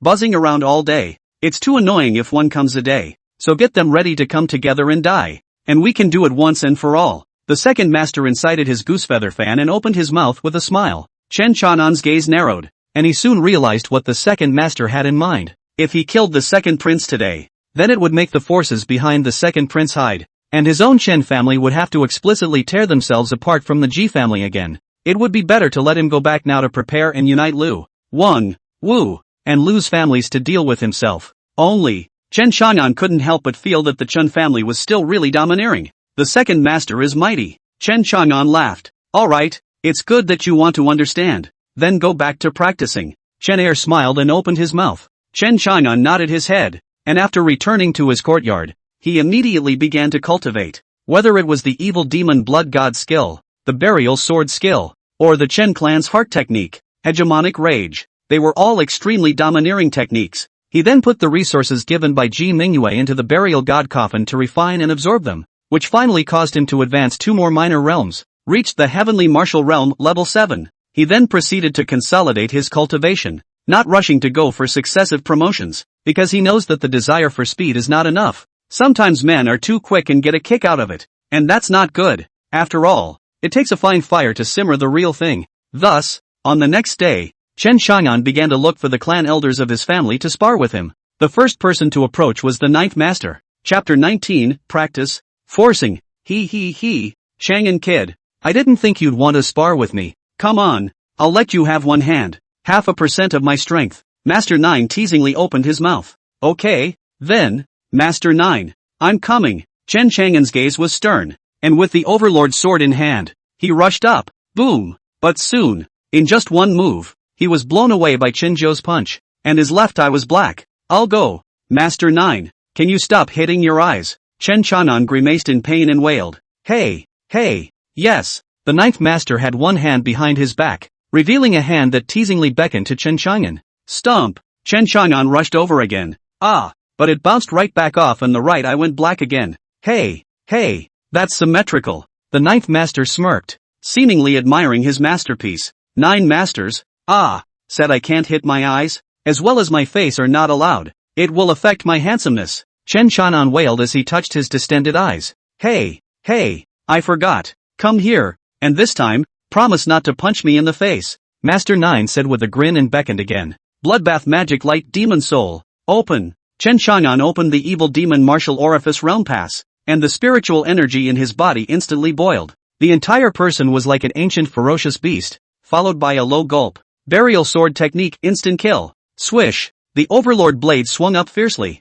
extremely fast, destroying everything and sweeping towards Chen Zhou's neck. TSK, you little brat. Strength is okay, speed is okay, power is okay. But well, not decisive enough. Chen Zhou smiled and opened his mouth. Slightly sidestepping, he easily dodged it, and then flicked his finger on Chen Chang'an's overlord blade. Boom clang. A crisp sword chirp sounded, and the overlord sword skewed sharply in one direction, directly carrying Chen Chang'an out. Puff. Chen Chang'an fell heavily to the ground. Chen Chang'an's heart was shocked beyond measure. He didn't expect Master 9 to be so strong. Again. With a low shout, he swung his overlord sword and charged at Master 9 once again. However, soon after, Chen Chang'an was once again flying backwards.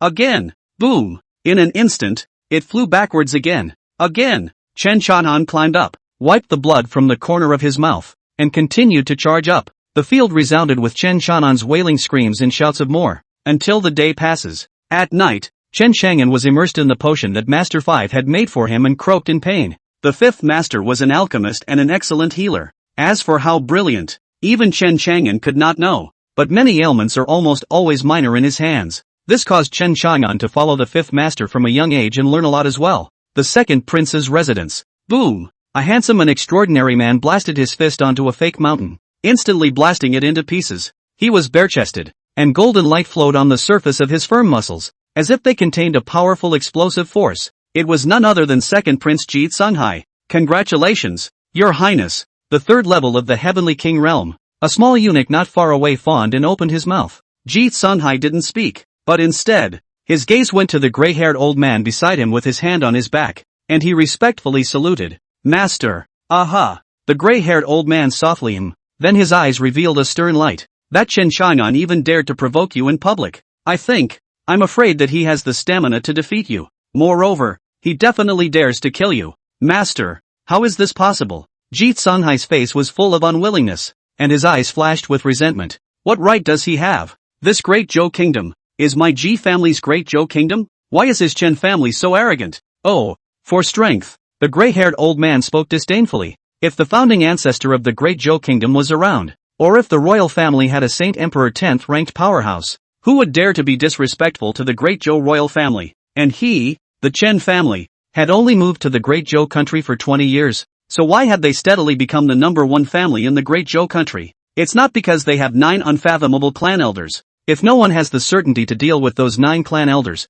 no one would dare to act rashly, the gray-haired old man said, his gaze despondent. Senior, I'm sure I can defeat Chen Chang'an. Ji Tsunghai clenched his fists and grimaced. He's only at the 5th level of the Heavenly Martial Realm. I'm already at the 3rd level of the Heavenly King Realm, and I'm not one of those punt tutors. Then are you sure you can kill those tutors within 3 moves? The gray-haired old man suddenly said. Ji Tsunghai was silent. Although he had the strength to fight across the ranks, he was not as perverse as Chen Chang'an. Unless you activate the Overlord bloodline, right? The gray-haired old man narrowed his eyes and said, but then, you'd be sitting on the murderer who plotted against Chen Chang'an, and even your father, the emperor, wouldn't dare to protect you. Am I just going to be bullied and humiliated by a mere pariah? I am not convinced. Ji Tsunghai coldly said. What right does he, the Chen family, have? In a hideous low roar, Ji Tsunghai fiercely looked at the gray-haired old man. Master, you must have a way, don't you?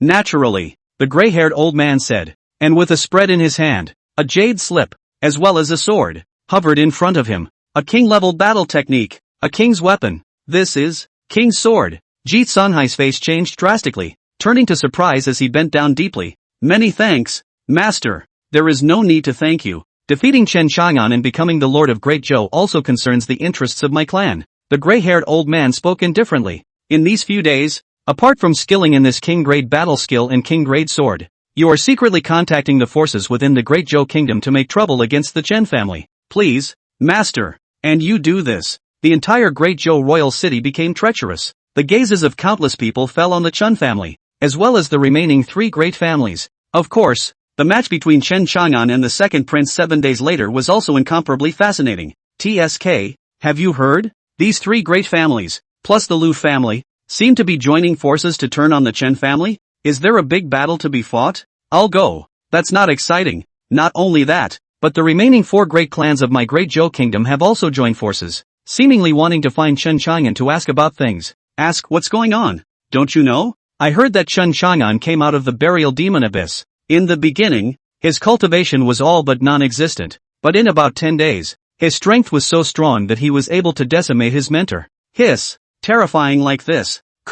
He got a great chance inside the burial demon abyss? That can only be the explanation. Others went in for 10 deaths, but he came out alive and became stronger than a year ago. That's right. The temperament has also changed drastically. First he withdrew his marriage to Lu Ruyan, then he had the audacity to kill Jun Wujian, and finally beheading his mentor and destroying the 3 great celestial pride. Hiss. The streets and alleys of the great Zhou King city were buzzing. When someone strung together all of Chen Chang'an's suspicions, they immediately realized that something was wrong. So this matter spread more and more, sensationalizing the entire great Zhou kingdom. However, when there were still 3 days to go before the competition with Ji Songhai, outside the Chen clan, there were many uninvited guests. Among them, there were the 4 major clans within the Great Zhou, which were the Willow Cloud sect, the Wine Dust sect, the Martial Extremities sect, and the Red Dust Palace. There were also a number of great families within the Great Zhou kingdom. One by one, they had gathered together, among which there were hundreds of heavenly king realms. As for the half-step Saint Emperor realm, there were even more than a dozen of them. They wanted to question Chen Chang'an face to face. Such a terrifying battle naturally attracted the attention of countless people. Chapter 20, You, etc. Dare to fight. On this day, the front of the Chen family residence was extremely lively. A strong aura emanated, permeating the 8 directions, attracting countless forces, which were secretly paying attention. But surprisingly, the Chen family's door was completely open, and Chen Wu, the Chen family's butler, welcomed everyone into the Chen family without being overbearing. It then rumbled and closed the door. The countless concerned powerhouses outside the door were shocked. What's going on with the Chen family? Do you still want to close the door and beat the dog? But that's just too unlikely. On the other hand, the 100 or so strong men who entered the Chen clan were filled with disdain. So what if it's closed? This group of them were the most powerful people within the Great Zhou, and they naturally did not care about dealing with a small Chen family, especially since there were a dozen or so half-step Saint Emperor realms among them. They slowly walked into the Chen family. Along the way, the sons and daughters of the Chen clan, each of them held sharp blades in their hands and looked cold. This made the visitor incredibly surprised. After all, so many of their strongest men had come. This Chen family's children surprisingly did not have the slightest bit of timidity, but instead, they were charged with wariness. Each and every one of them were like fierce tigers ready to go. Seeing the Chen family looking like this could not help but make the visitors marvel and envy. In the middle of the Chen family's great hall, the Chen family head sat at the main seat, flanked by the remaining 9 clan elders. Each one of them was breezy, as if they were facing 100 or so heavenly king realm powerhouses. They were completely unconcerned, or even, more than anything, disdainful and uninterested. AI. It's too weak to play with these mole crickets. If we go back to the God realm and the rest of the God clan knows about it, it's simply a disgrace. The 7th master muttered softly and inexplicably said so. But soon, her eyes rolled again, as if blocked by something, and her earlier words, as if erased by time, she never said. The rest, too, have not heard. At that moment, the visitor walked into the Chen clan's main hall with an aggressive manner and unkind eyes.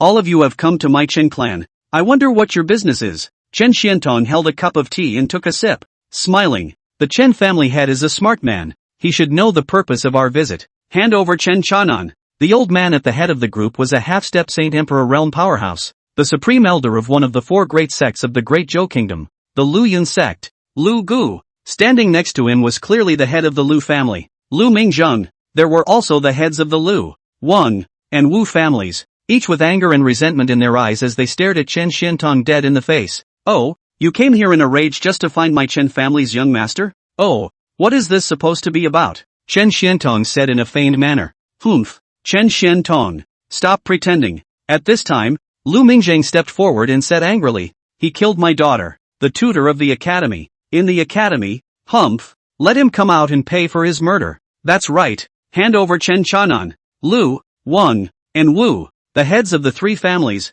also roared furiously. Chen Xuantong's gaze narrowed slightly and landed on the rest of the people. So what about you guys? You came, what is your so-called business? Chen family master, Chen Chang'an has entered the burial demon abyss, right? At this moment, a white-haired old man slowly spoke. He was the supreme elder of the Martial Extremities sect, Wu Bufan.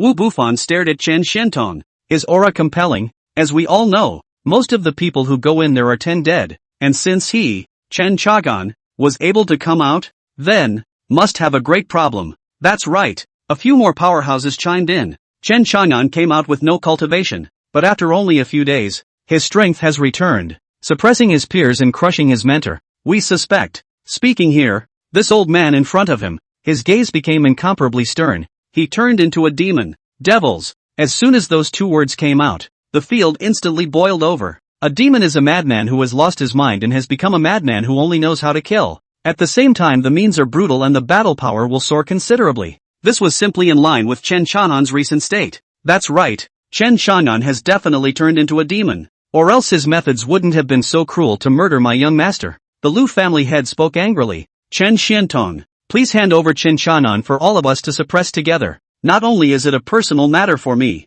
but it also concerns the safety of hundreds of millions of living beings in our entire eastern prefecture land. Chen Xuantong's gaze narrowed as he looked toward the Lu family. A few people from the Lu family, and snorted. My family, Chang'an, killed Lu Ruming as well as the remaining 3 tutors. That was a life and death battle for them.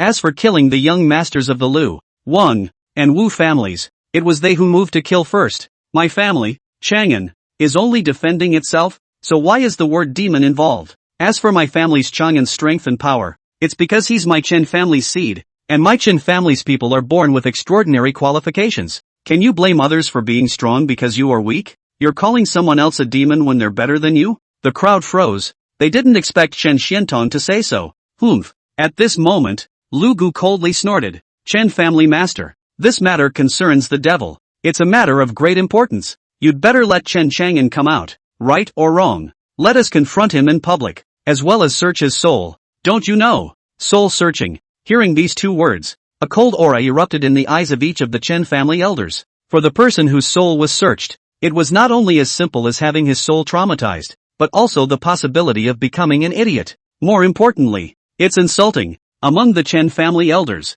the 9th master was openly furious. He stood up and pointed at Lu Gu, cursing, let your mother's bull ***** go. You come and let me try soul searching. Well said. Dare to search the soul of my Chang'an boy, living out of patience. Rumble. Even though the 7th master was a woman, she was also filled with fury at the moment. She stomped her foot so hard that the entire hall shook. Among the Chen family elders, it was the 7th and 9th masters who were the most short-tempered. The crowd was horrified. They didn't expect the Chen clan elders to react so strongly. In their opinion, even if the 9 clan elders in front of them were all at the half-step Saint Emperor realm, then there were a dozen of them, so they were naturally not afraid. Moreover, there are still hundreds of Heavenly King realm remaining. Could it be that the Chen family not afraid? Ha! Facing the anger of both Chen Jiao and Chen Qi, Lu Gu was just as unafraid as he sneered. Chen family master, I am proficient in the art of soul searching, and I guarantee that in the midst of soul searching, I will not damage Chen Chang'an's soul.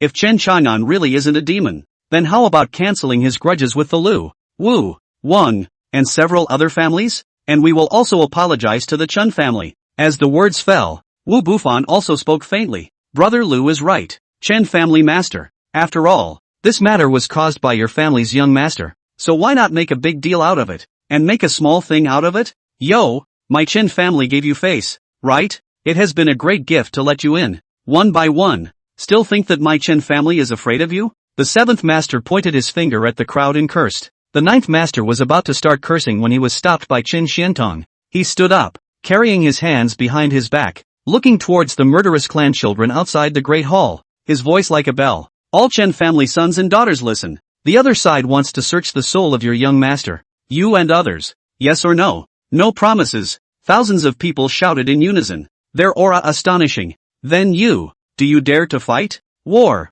War war war. War war war. Chapter 21. The Chen family's children were united as one. Not only because normally Chen Chang'an was good to his younger siblings in the family, but also because he was polite to the Chen family's elders as well. And the 9 clan elders of the Chen clan had been fair and impartial. Although there are conflicts within the same clan, most of them can be resolved peacefully and there is no stalemate. There is also the fact that it doesn't matter if one's own people fight to the death, but when a foreign enemy comes, all must be united. This is the clan rule of the Chen family. Ha! Chen Xiantong let out a faint smile as he looked at the 100 or so strong men and said solemnly, did you hear that? In the face of you, The young clansmen of my Chen family all still dare to fight, let alone a few of us old guys. The matriarch is right. At this time, the always gentle and elegant second master's gaze turned cold, put the goosefeather fan in his hand, and gently pointed forward. The reason why we talk so much nonsense with you guys is that we don't want to create more killings. Now give you a chance. Obediently retreat. Otherwise,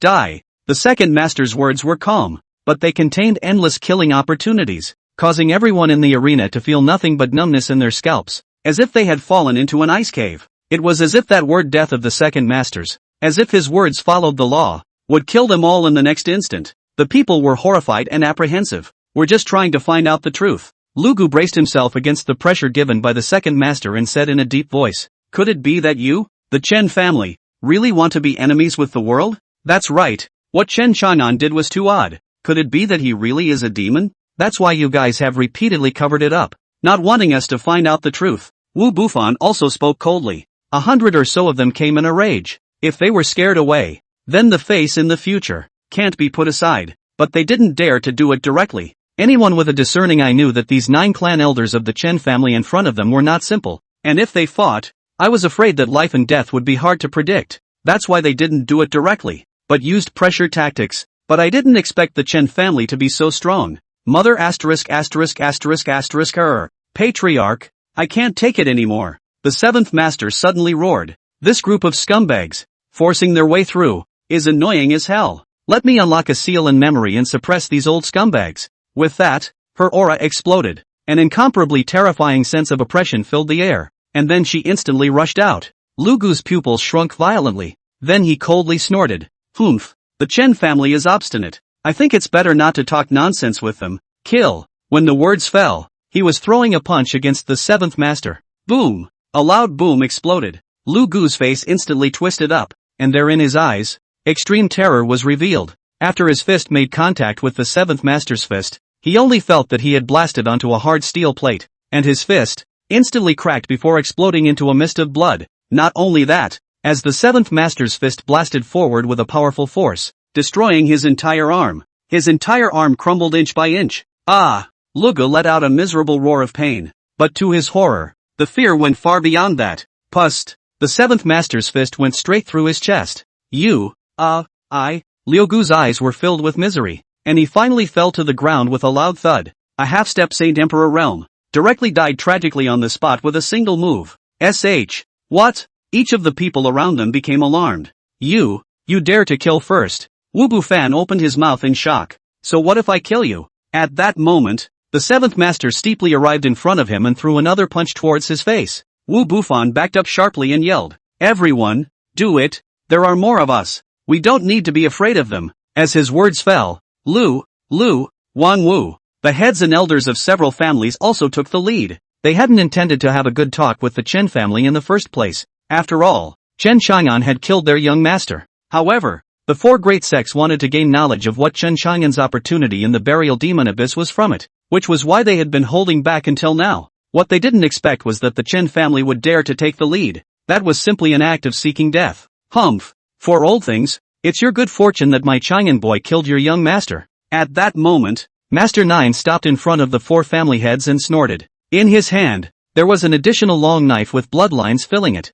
9th master of the Chen family, you seek death. The 4 family heads were about to charge over, when in the next instant, a bloodstain appeared at their foreheads. Boo! Lu, Wu, and Wang. The bodies of the 4 family heads were instantly split in half by Qinzhou's sword. Che, punk! Master 9 snorted and charged the rest of the group. On the other side, although Wu Bufan had dodged the 7th master's first punch, in the next instant, his gaze aimed at the 4 people who had been killed by the 9th master's slash, and he instantly felt bad. I'm wrong, I surrender. Wu Bufan hurriedly cried out in shock and begged for mercy. Vote for your sister. The 7th master sneered and arrived in an instant, slamming his fist down on Wu Bufan's head. Bang! A roar exploded as Wu Bufan, a half-step sacred emperor realm, the supreme elder of the martial extremities sect, had his head blown apart by a single punch. The rest of them were horrified and their souls trembled. Chen family, you're crazy. Are you guys trying to start a war with all of our forces? The crowd was stunned. Humph, you're all bullying the door and asking if we dare to go to war? Die. The 9th master laughed, and with another hand, a dozen heads flew up into the sky. That's right, Our second master has already said that he'll give you a chance. But, if you are still aggressive, then don't blame us for being ruthless. The seventh master sneered and blasted the heads of a few more people. Aha! The field was full of screams. They realized that surprisingly, no one was a one-strike match for the seventh and ninth masters, and everyone was killed in seconds. A few people saw this and wanted to turn around and go out to hunt those family descendants. Seeing this, the second master, who had been holding a goosefeather fan, gently fluctuated the fan and gently shouted under his breath. Seal, buzz, space shook, and a transparent boundary was created out of nowhere. What? Junction. The second master of the Chen family. He's a formation master. What kind of monsters are all in this Chen family? How can one clan elder be so strong? Someone howled miserably. Clang. Just then, a zither sounded. Stunned, the crowd looked forward, only to see a woman as beautiful as a heavenly fairy, and on her slender skirt, she had an extra Gucci at some point. As she gently plucked the strings, in an instant, another 20 to 30 people were filled with terror. Their noses, eyes, ears, and mouths were overflowing with blood. They covered their ears, roared miserably and fell to the ground, dying horribly. And the person who was playing the zither was none other than the third master of the Chen family. Soon after everyone in the scene had died out, Master San resumed playing the zither. Clang, tinker, ding, ding, ding, ding, ding, ding, ding, ding, ding, ding, ding, dong. When a clanging sound was followed by an endless droning sound, as if it was a mountain stream flowing, making the Chen family's children outside the main hall, each and every one of them drowsy. Chapter 22, King's Great Weapons. Inside the Chen clan's great hall, it was bizarre to the extreme. Corpses all over the ground, the clan elders with calm faces, and the third master who was playing the zither. When the Chen clan's children outside were all almost in a daze, the Chen clan's clan elder, the Grand Master, gently activated his vermilion lips. Go on, little darlings. In a flash, from under her feet, a large black liquid actually spread out. Even the grumpy ninth master couldn't help but shiver when he saw this. Soon, this black liquid spread over those corpses, instantly devouring them. Finally the black liquid disappeared as it returned to the Moncler outlet store feet. Along with them disappearing into thin air, there were bodies all over the ground, as well as stained blood. It was as if everything had ceased to exist. In his ears, still slowly flowing, Chen San's dreamlike zither sound. Ding, ding, ding, ding, ding dong dong dong dong. Finally, the piano stopped. One by one, the Chen clan's children outside woke up in a ghostly manner, then winced and secretly cursed how they had wandered off. Then one by one, they looked into the great hall and exclaimed. Chen Xian's face was full of surprise as he ran in. Father, all the masters, where are they people? The rest of the Chen clan's children were also filled with curiosity. It was clear that earlier they had killed and sworn to protect the Chen family. Unexpectedly, the raging 100 or so strong men had disappeared one by one. Well, they were scared off by us. Chen Xiantong glanced at his son and said with a serious face. Scared? Scared away? Chen Xian was surprised, then relieved. The rest of the family's children were puzzled, but they didn't think much of it. After all, in their opinion, the clan elders of the Chen clan, each and every one of them was unfathomable. It would be normal to scare off the enemy, and then one cheered. A strong family is something everyone is proud of. It didn't take long for Chen Chang'an to arrive late. Why are there so many people today? What's going on? Chen Chang'an opened his mouth with a face full of doubt. This time was exactly when he came over to spar with Chen Jiao.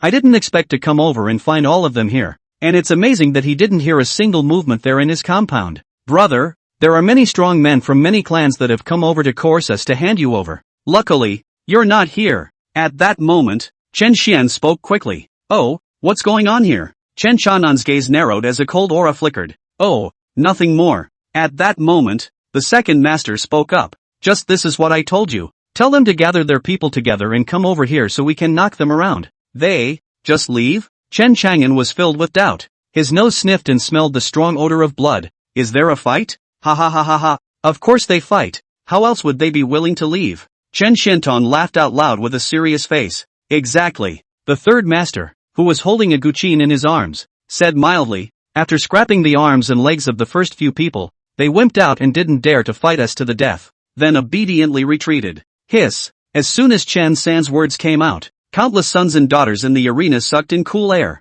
They didn't know why they became confused earlier, but they didn't expect a real fight, with the clan elder being such a bull. He also wasted their leaders and made them retreat on their own. Chen Chang'an froze, stroking his chin, revealing contemplation. Ha! That's when Moncler Outlet Store he spoke up. She was the Grand Master, the boss of all the clan elders. She looked at Chen Chang'an and said gently, Chang'an, nowadays, our Chen family has almost offended all the powers of the Great Zhou Kingdom. They wouldn't dare to turn on us clan elders, but they might target you. You, are you afraid? Upon hearing this, Chen Chang'an respectfully said, Grand Master, I'm not afraid. Well, the grandpa nodded slightly. Soon you'll be competing against Ji Sunhai. Don't be careless. Chen Chang'an laughed. Chang'an remembered. Moncler Outlet Online. He then looked at a stout middle-aged man. Old four, didn't you help Chang'an build a weapon, and a spirit armor? Ha ha ha ha ha. Yeah, a middle-aged man, dressed in the costume of a blacksmith, laughed brightly.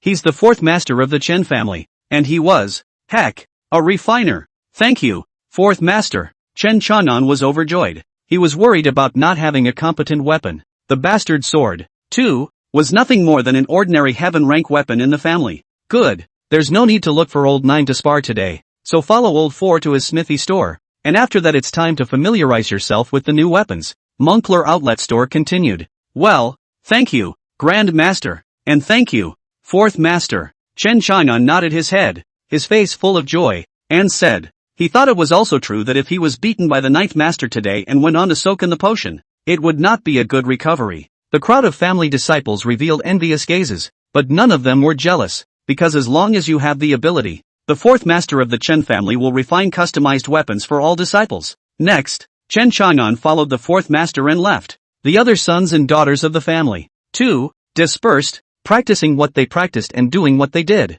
What shocked everyone in the King City was that all of the powerful people who had entered the Chen clan's residence were as if mud had entered the sea, and there was no movement at all. The great battle they had imagined did not happen, and they didn't even hear a bit of fighting movement coming out. The Chen family also put out the word that they were the ones who left on their own. But what is alarming is that the 4 direction doors of the Chen family residence, all open, just did not see anyone out. This caused countless forces to be incomparably jealous. This Chen family is a big terror family. 20 to 30 first-class forces, each with a few heavenly king powerhouses, and not a single one of them made it out of the Chen clan? My god, what the hell is going on here? Could it be that those powerhouses really sneaked away as the Chen family said? Impossible. This is impossible. This Chen family isn't a family from a holy land. How can it deal with so many powerful people? Countless powerhouses were shocked and murmured. But soon, some big powers were horrified, because they entered the Chen family's family head, as well as the elders. One by one, their life soul lamps were extinguished.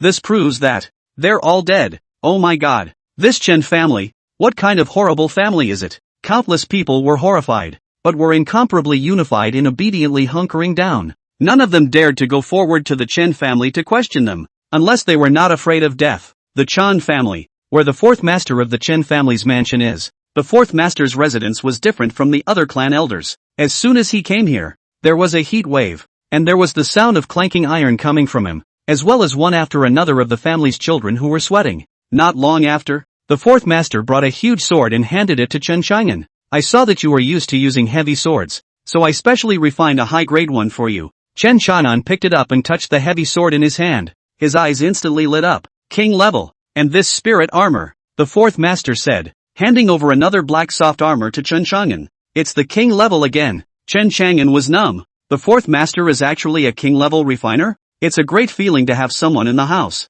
Chapter 23, The Guardian Sword. Chen Chang'an said with shock in his heart, and suddenly said, Ha, fourth master. Then since you can refine king-grade weapons, isn't it possible to refine more points and use them to sell for money? The fourth master gave him a blank look. A king-level weapon or spiritual treasure can't be refined just by saying so. It requires high-grade raw materials. That too. Chen Chang'an laughed. Afterward, Chen Si urged Chen Chang'an, you hurry up and name this sword. Oh, Chen Chang'an's eyes lit up as he gently stroked the huge sword in front of him, the cold light on it glittering with a kingly aura. It has even more heft. Although bulky and heavy, the Chen family, whether it was their bloodline or their gong methods, were all based on domineering power, so the heavy sword was, in turn, a sense of security. One power overall. Let's call it Guardian Sword. Chen Chang'an said softly, guard yourself. Guard my Chen family, and guard all those who want to guard the Guardian Sword? Chen Si mused over the 4 words,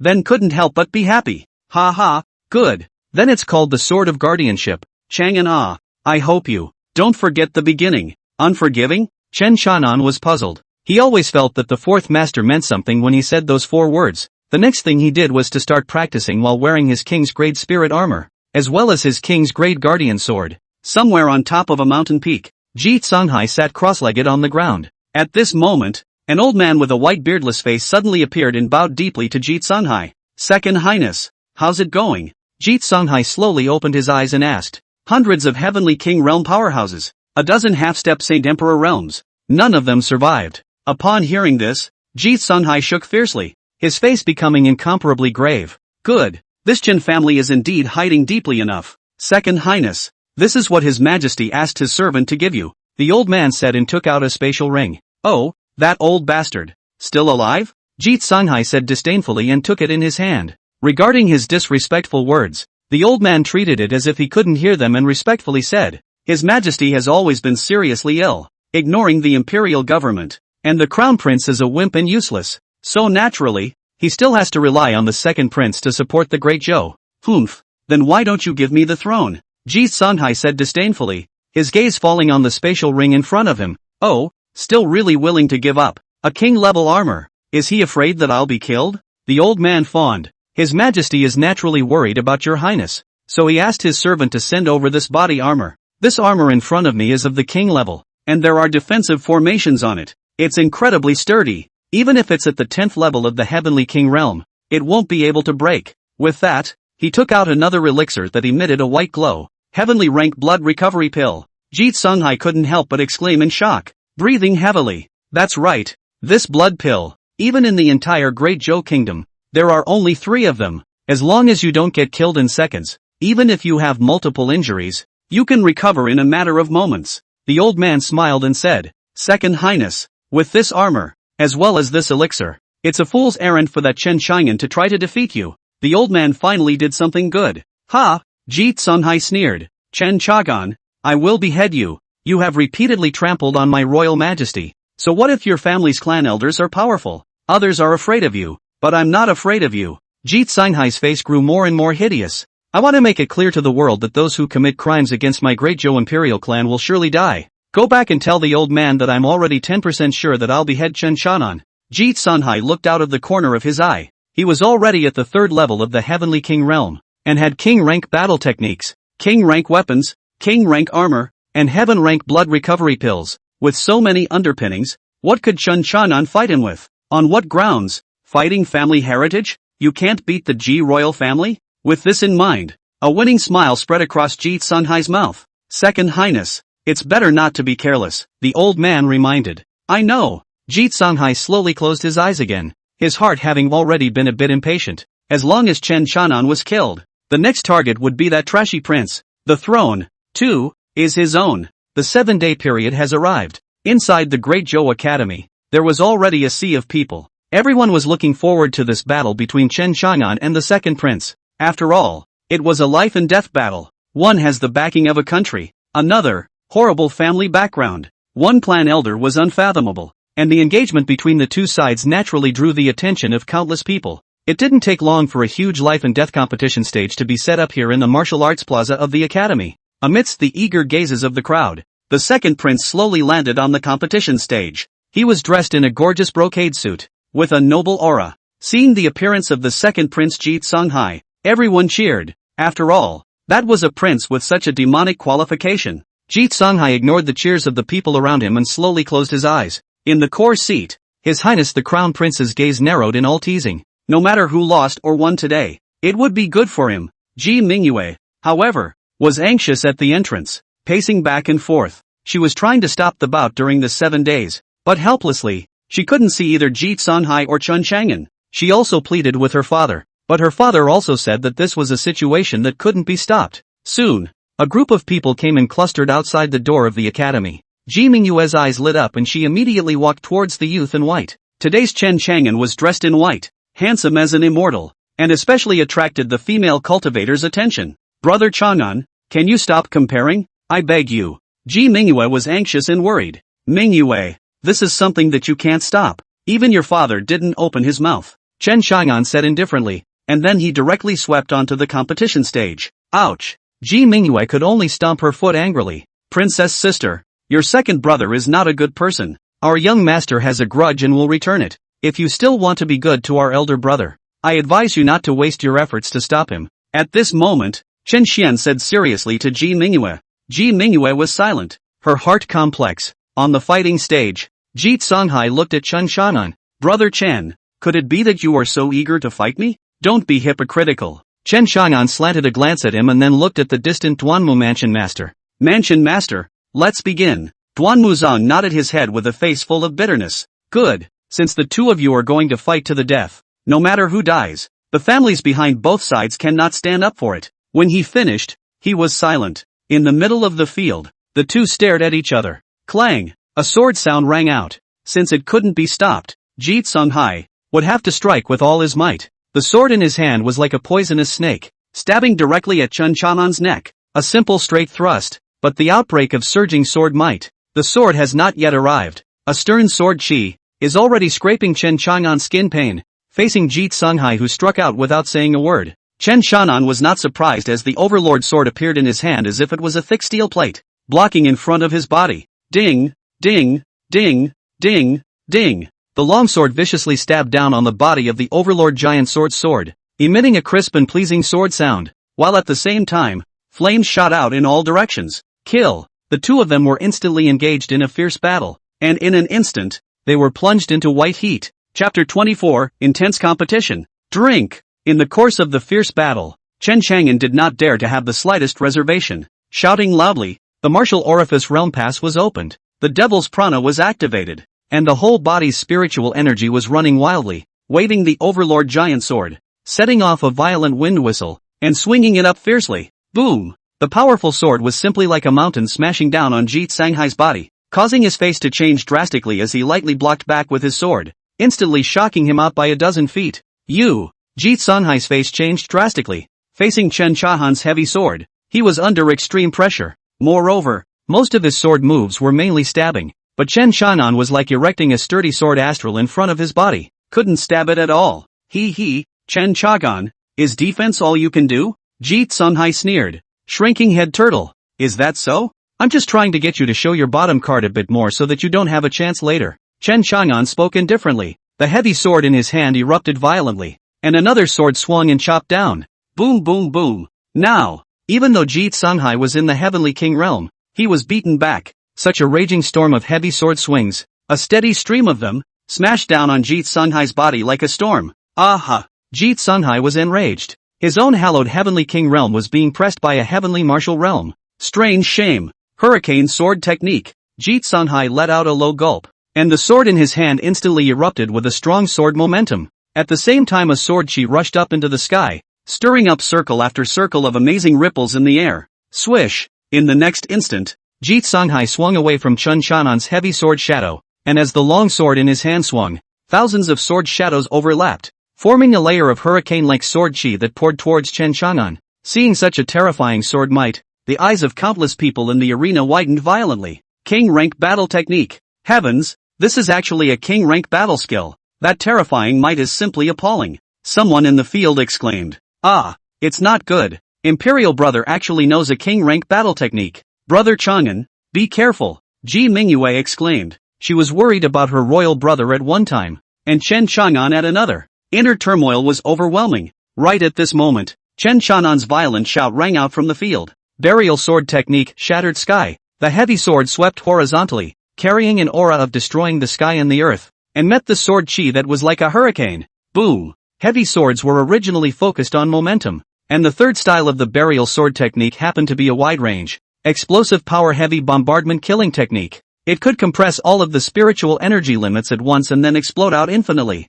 As Chen Xianan's cultivation grew, I'm afraid that sooner or later, one day, he would truly shatter the heavens with a sword. At this moment, when the two sides touched, the raging energy instantly blasted Ji Songhai's sword might to smithereens. Even Ji Songhai was blasted back a dozen feet.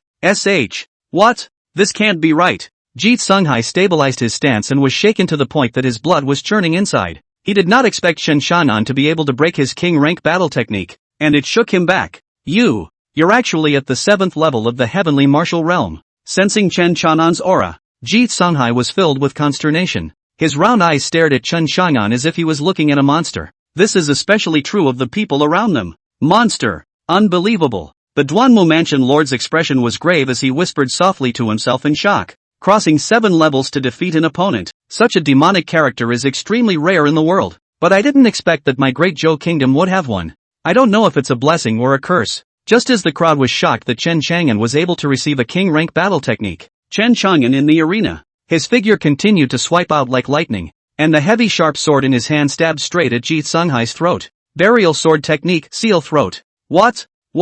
Ji Tsunghai hadn't reacted yet, and hastily blocked in front of his neck, and in the next instant, with a boom, his entire body was blown away. Ahem! When he got up again, a trace of blood had spilled from the corner of his mouth.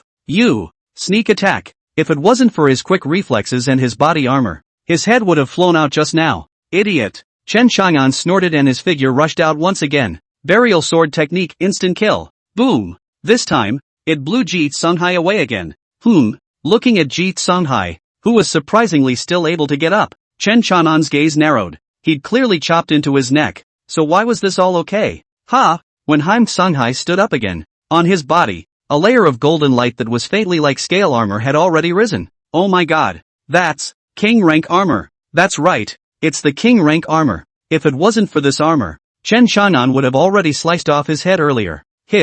Worthy of being a royal family, the depths are really strong enough, a familiar face exclaimed. In the middle of the field, Ji Tsunghai's gaze grew hideous. Ha, Chen Chang'an, even though you have unrivaled speed and heaven-destroying heavy sword might, so what? Can you kill me? I've got king rank armor. Ha! Chen Chang'an sneered contemptuously. Just a turtle shell. See how proud you are. This young man can break you just the same. After saying that, Chen Chang'an suddenly swept out, reaching Ji Tsunghai's head in a flash. Overlord Rage Slash. Hurricane Sword Tsunami. The two of them drank lowly and instantly countered each other with a move. Boo! The berserk energy raged once again. This time, Chen Chang'an was blown away. Everyone was dumbfounded. But soon, someone noticed the end. Look, that's, oh my god. What Ji Tsunghai is holding in his hand is actually a king level weapon. A king level weapon. That's stronger than a heaven level weapon.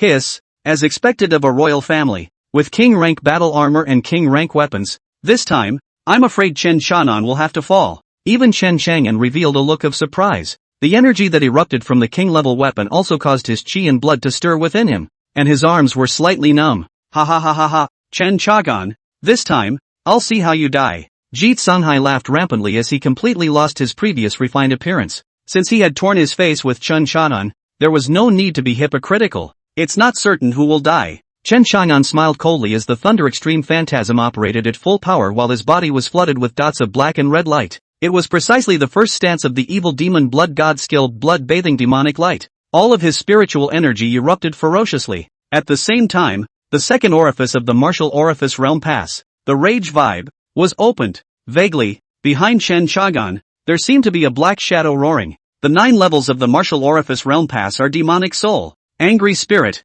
violent heart, insane wisdom, mad crack, booming sky, and destroying earth. The opening of each martial orifice realm pass was to stimulate one's physical potential and enhance one's combat power. At this moment, Chen Chang'an's aura was clearly approaching the 4th level of the Heavenly King realm. Hiddenly, the realm also seemed to have entered the level of the Heavenly King realm. Seeing this scene, the eyes of countless powerhouses in the arena were about to fall out. In the hidden shadows, the 9 clan elders of the Chen clan each had their pupils contracting rapidly. Everyone, this Chang'an kid, he even knows to open the martial orifice realm pass. Who taught him that? It's amazing that he's able to open 2 orifices. Heavens, this is too heaven-defying. Even though the boss, at such an age, only opened 1, the people have passed on their voices, and in the end, their eyes all fell on the boss, the eldest. Chapter 25 Overlord Bloodline. The Chen clan Grand Master's gaze narrowed as he faintly transmitted his voice. At such an age, opening 2 martial orifice realm gates.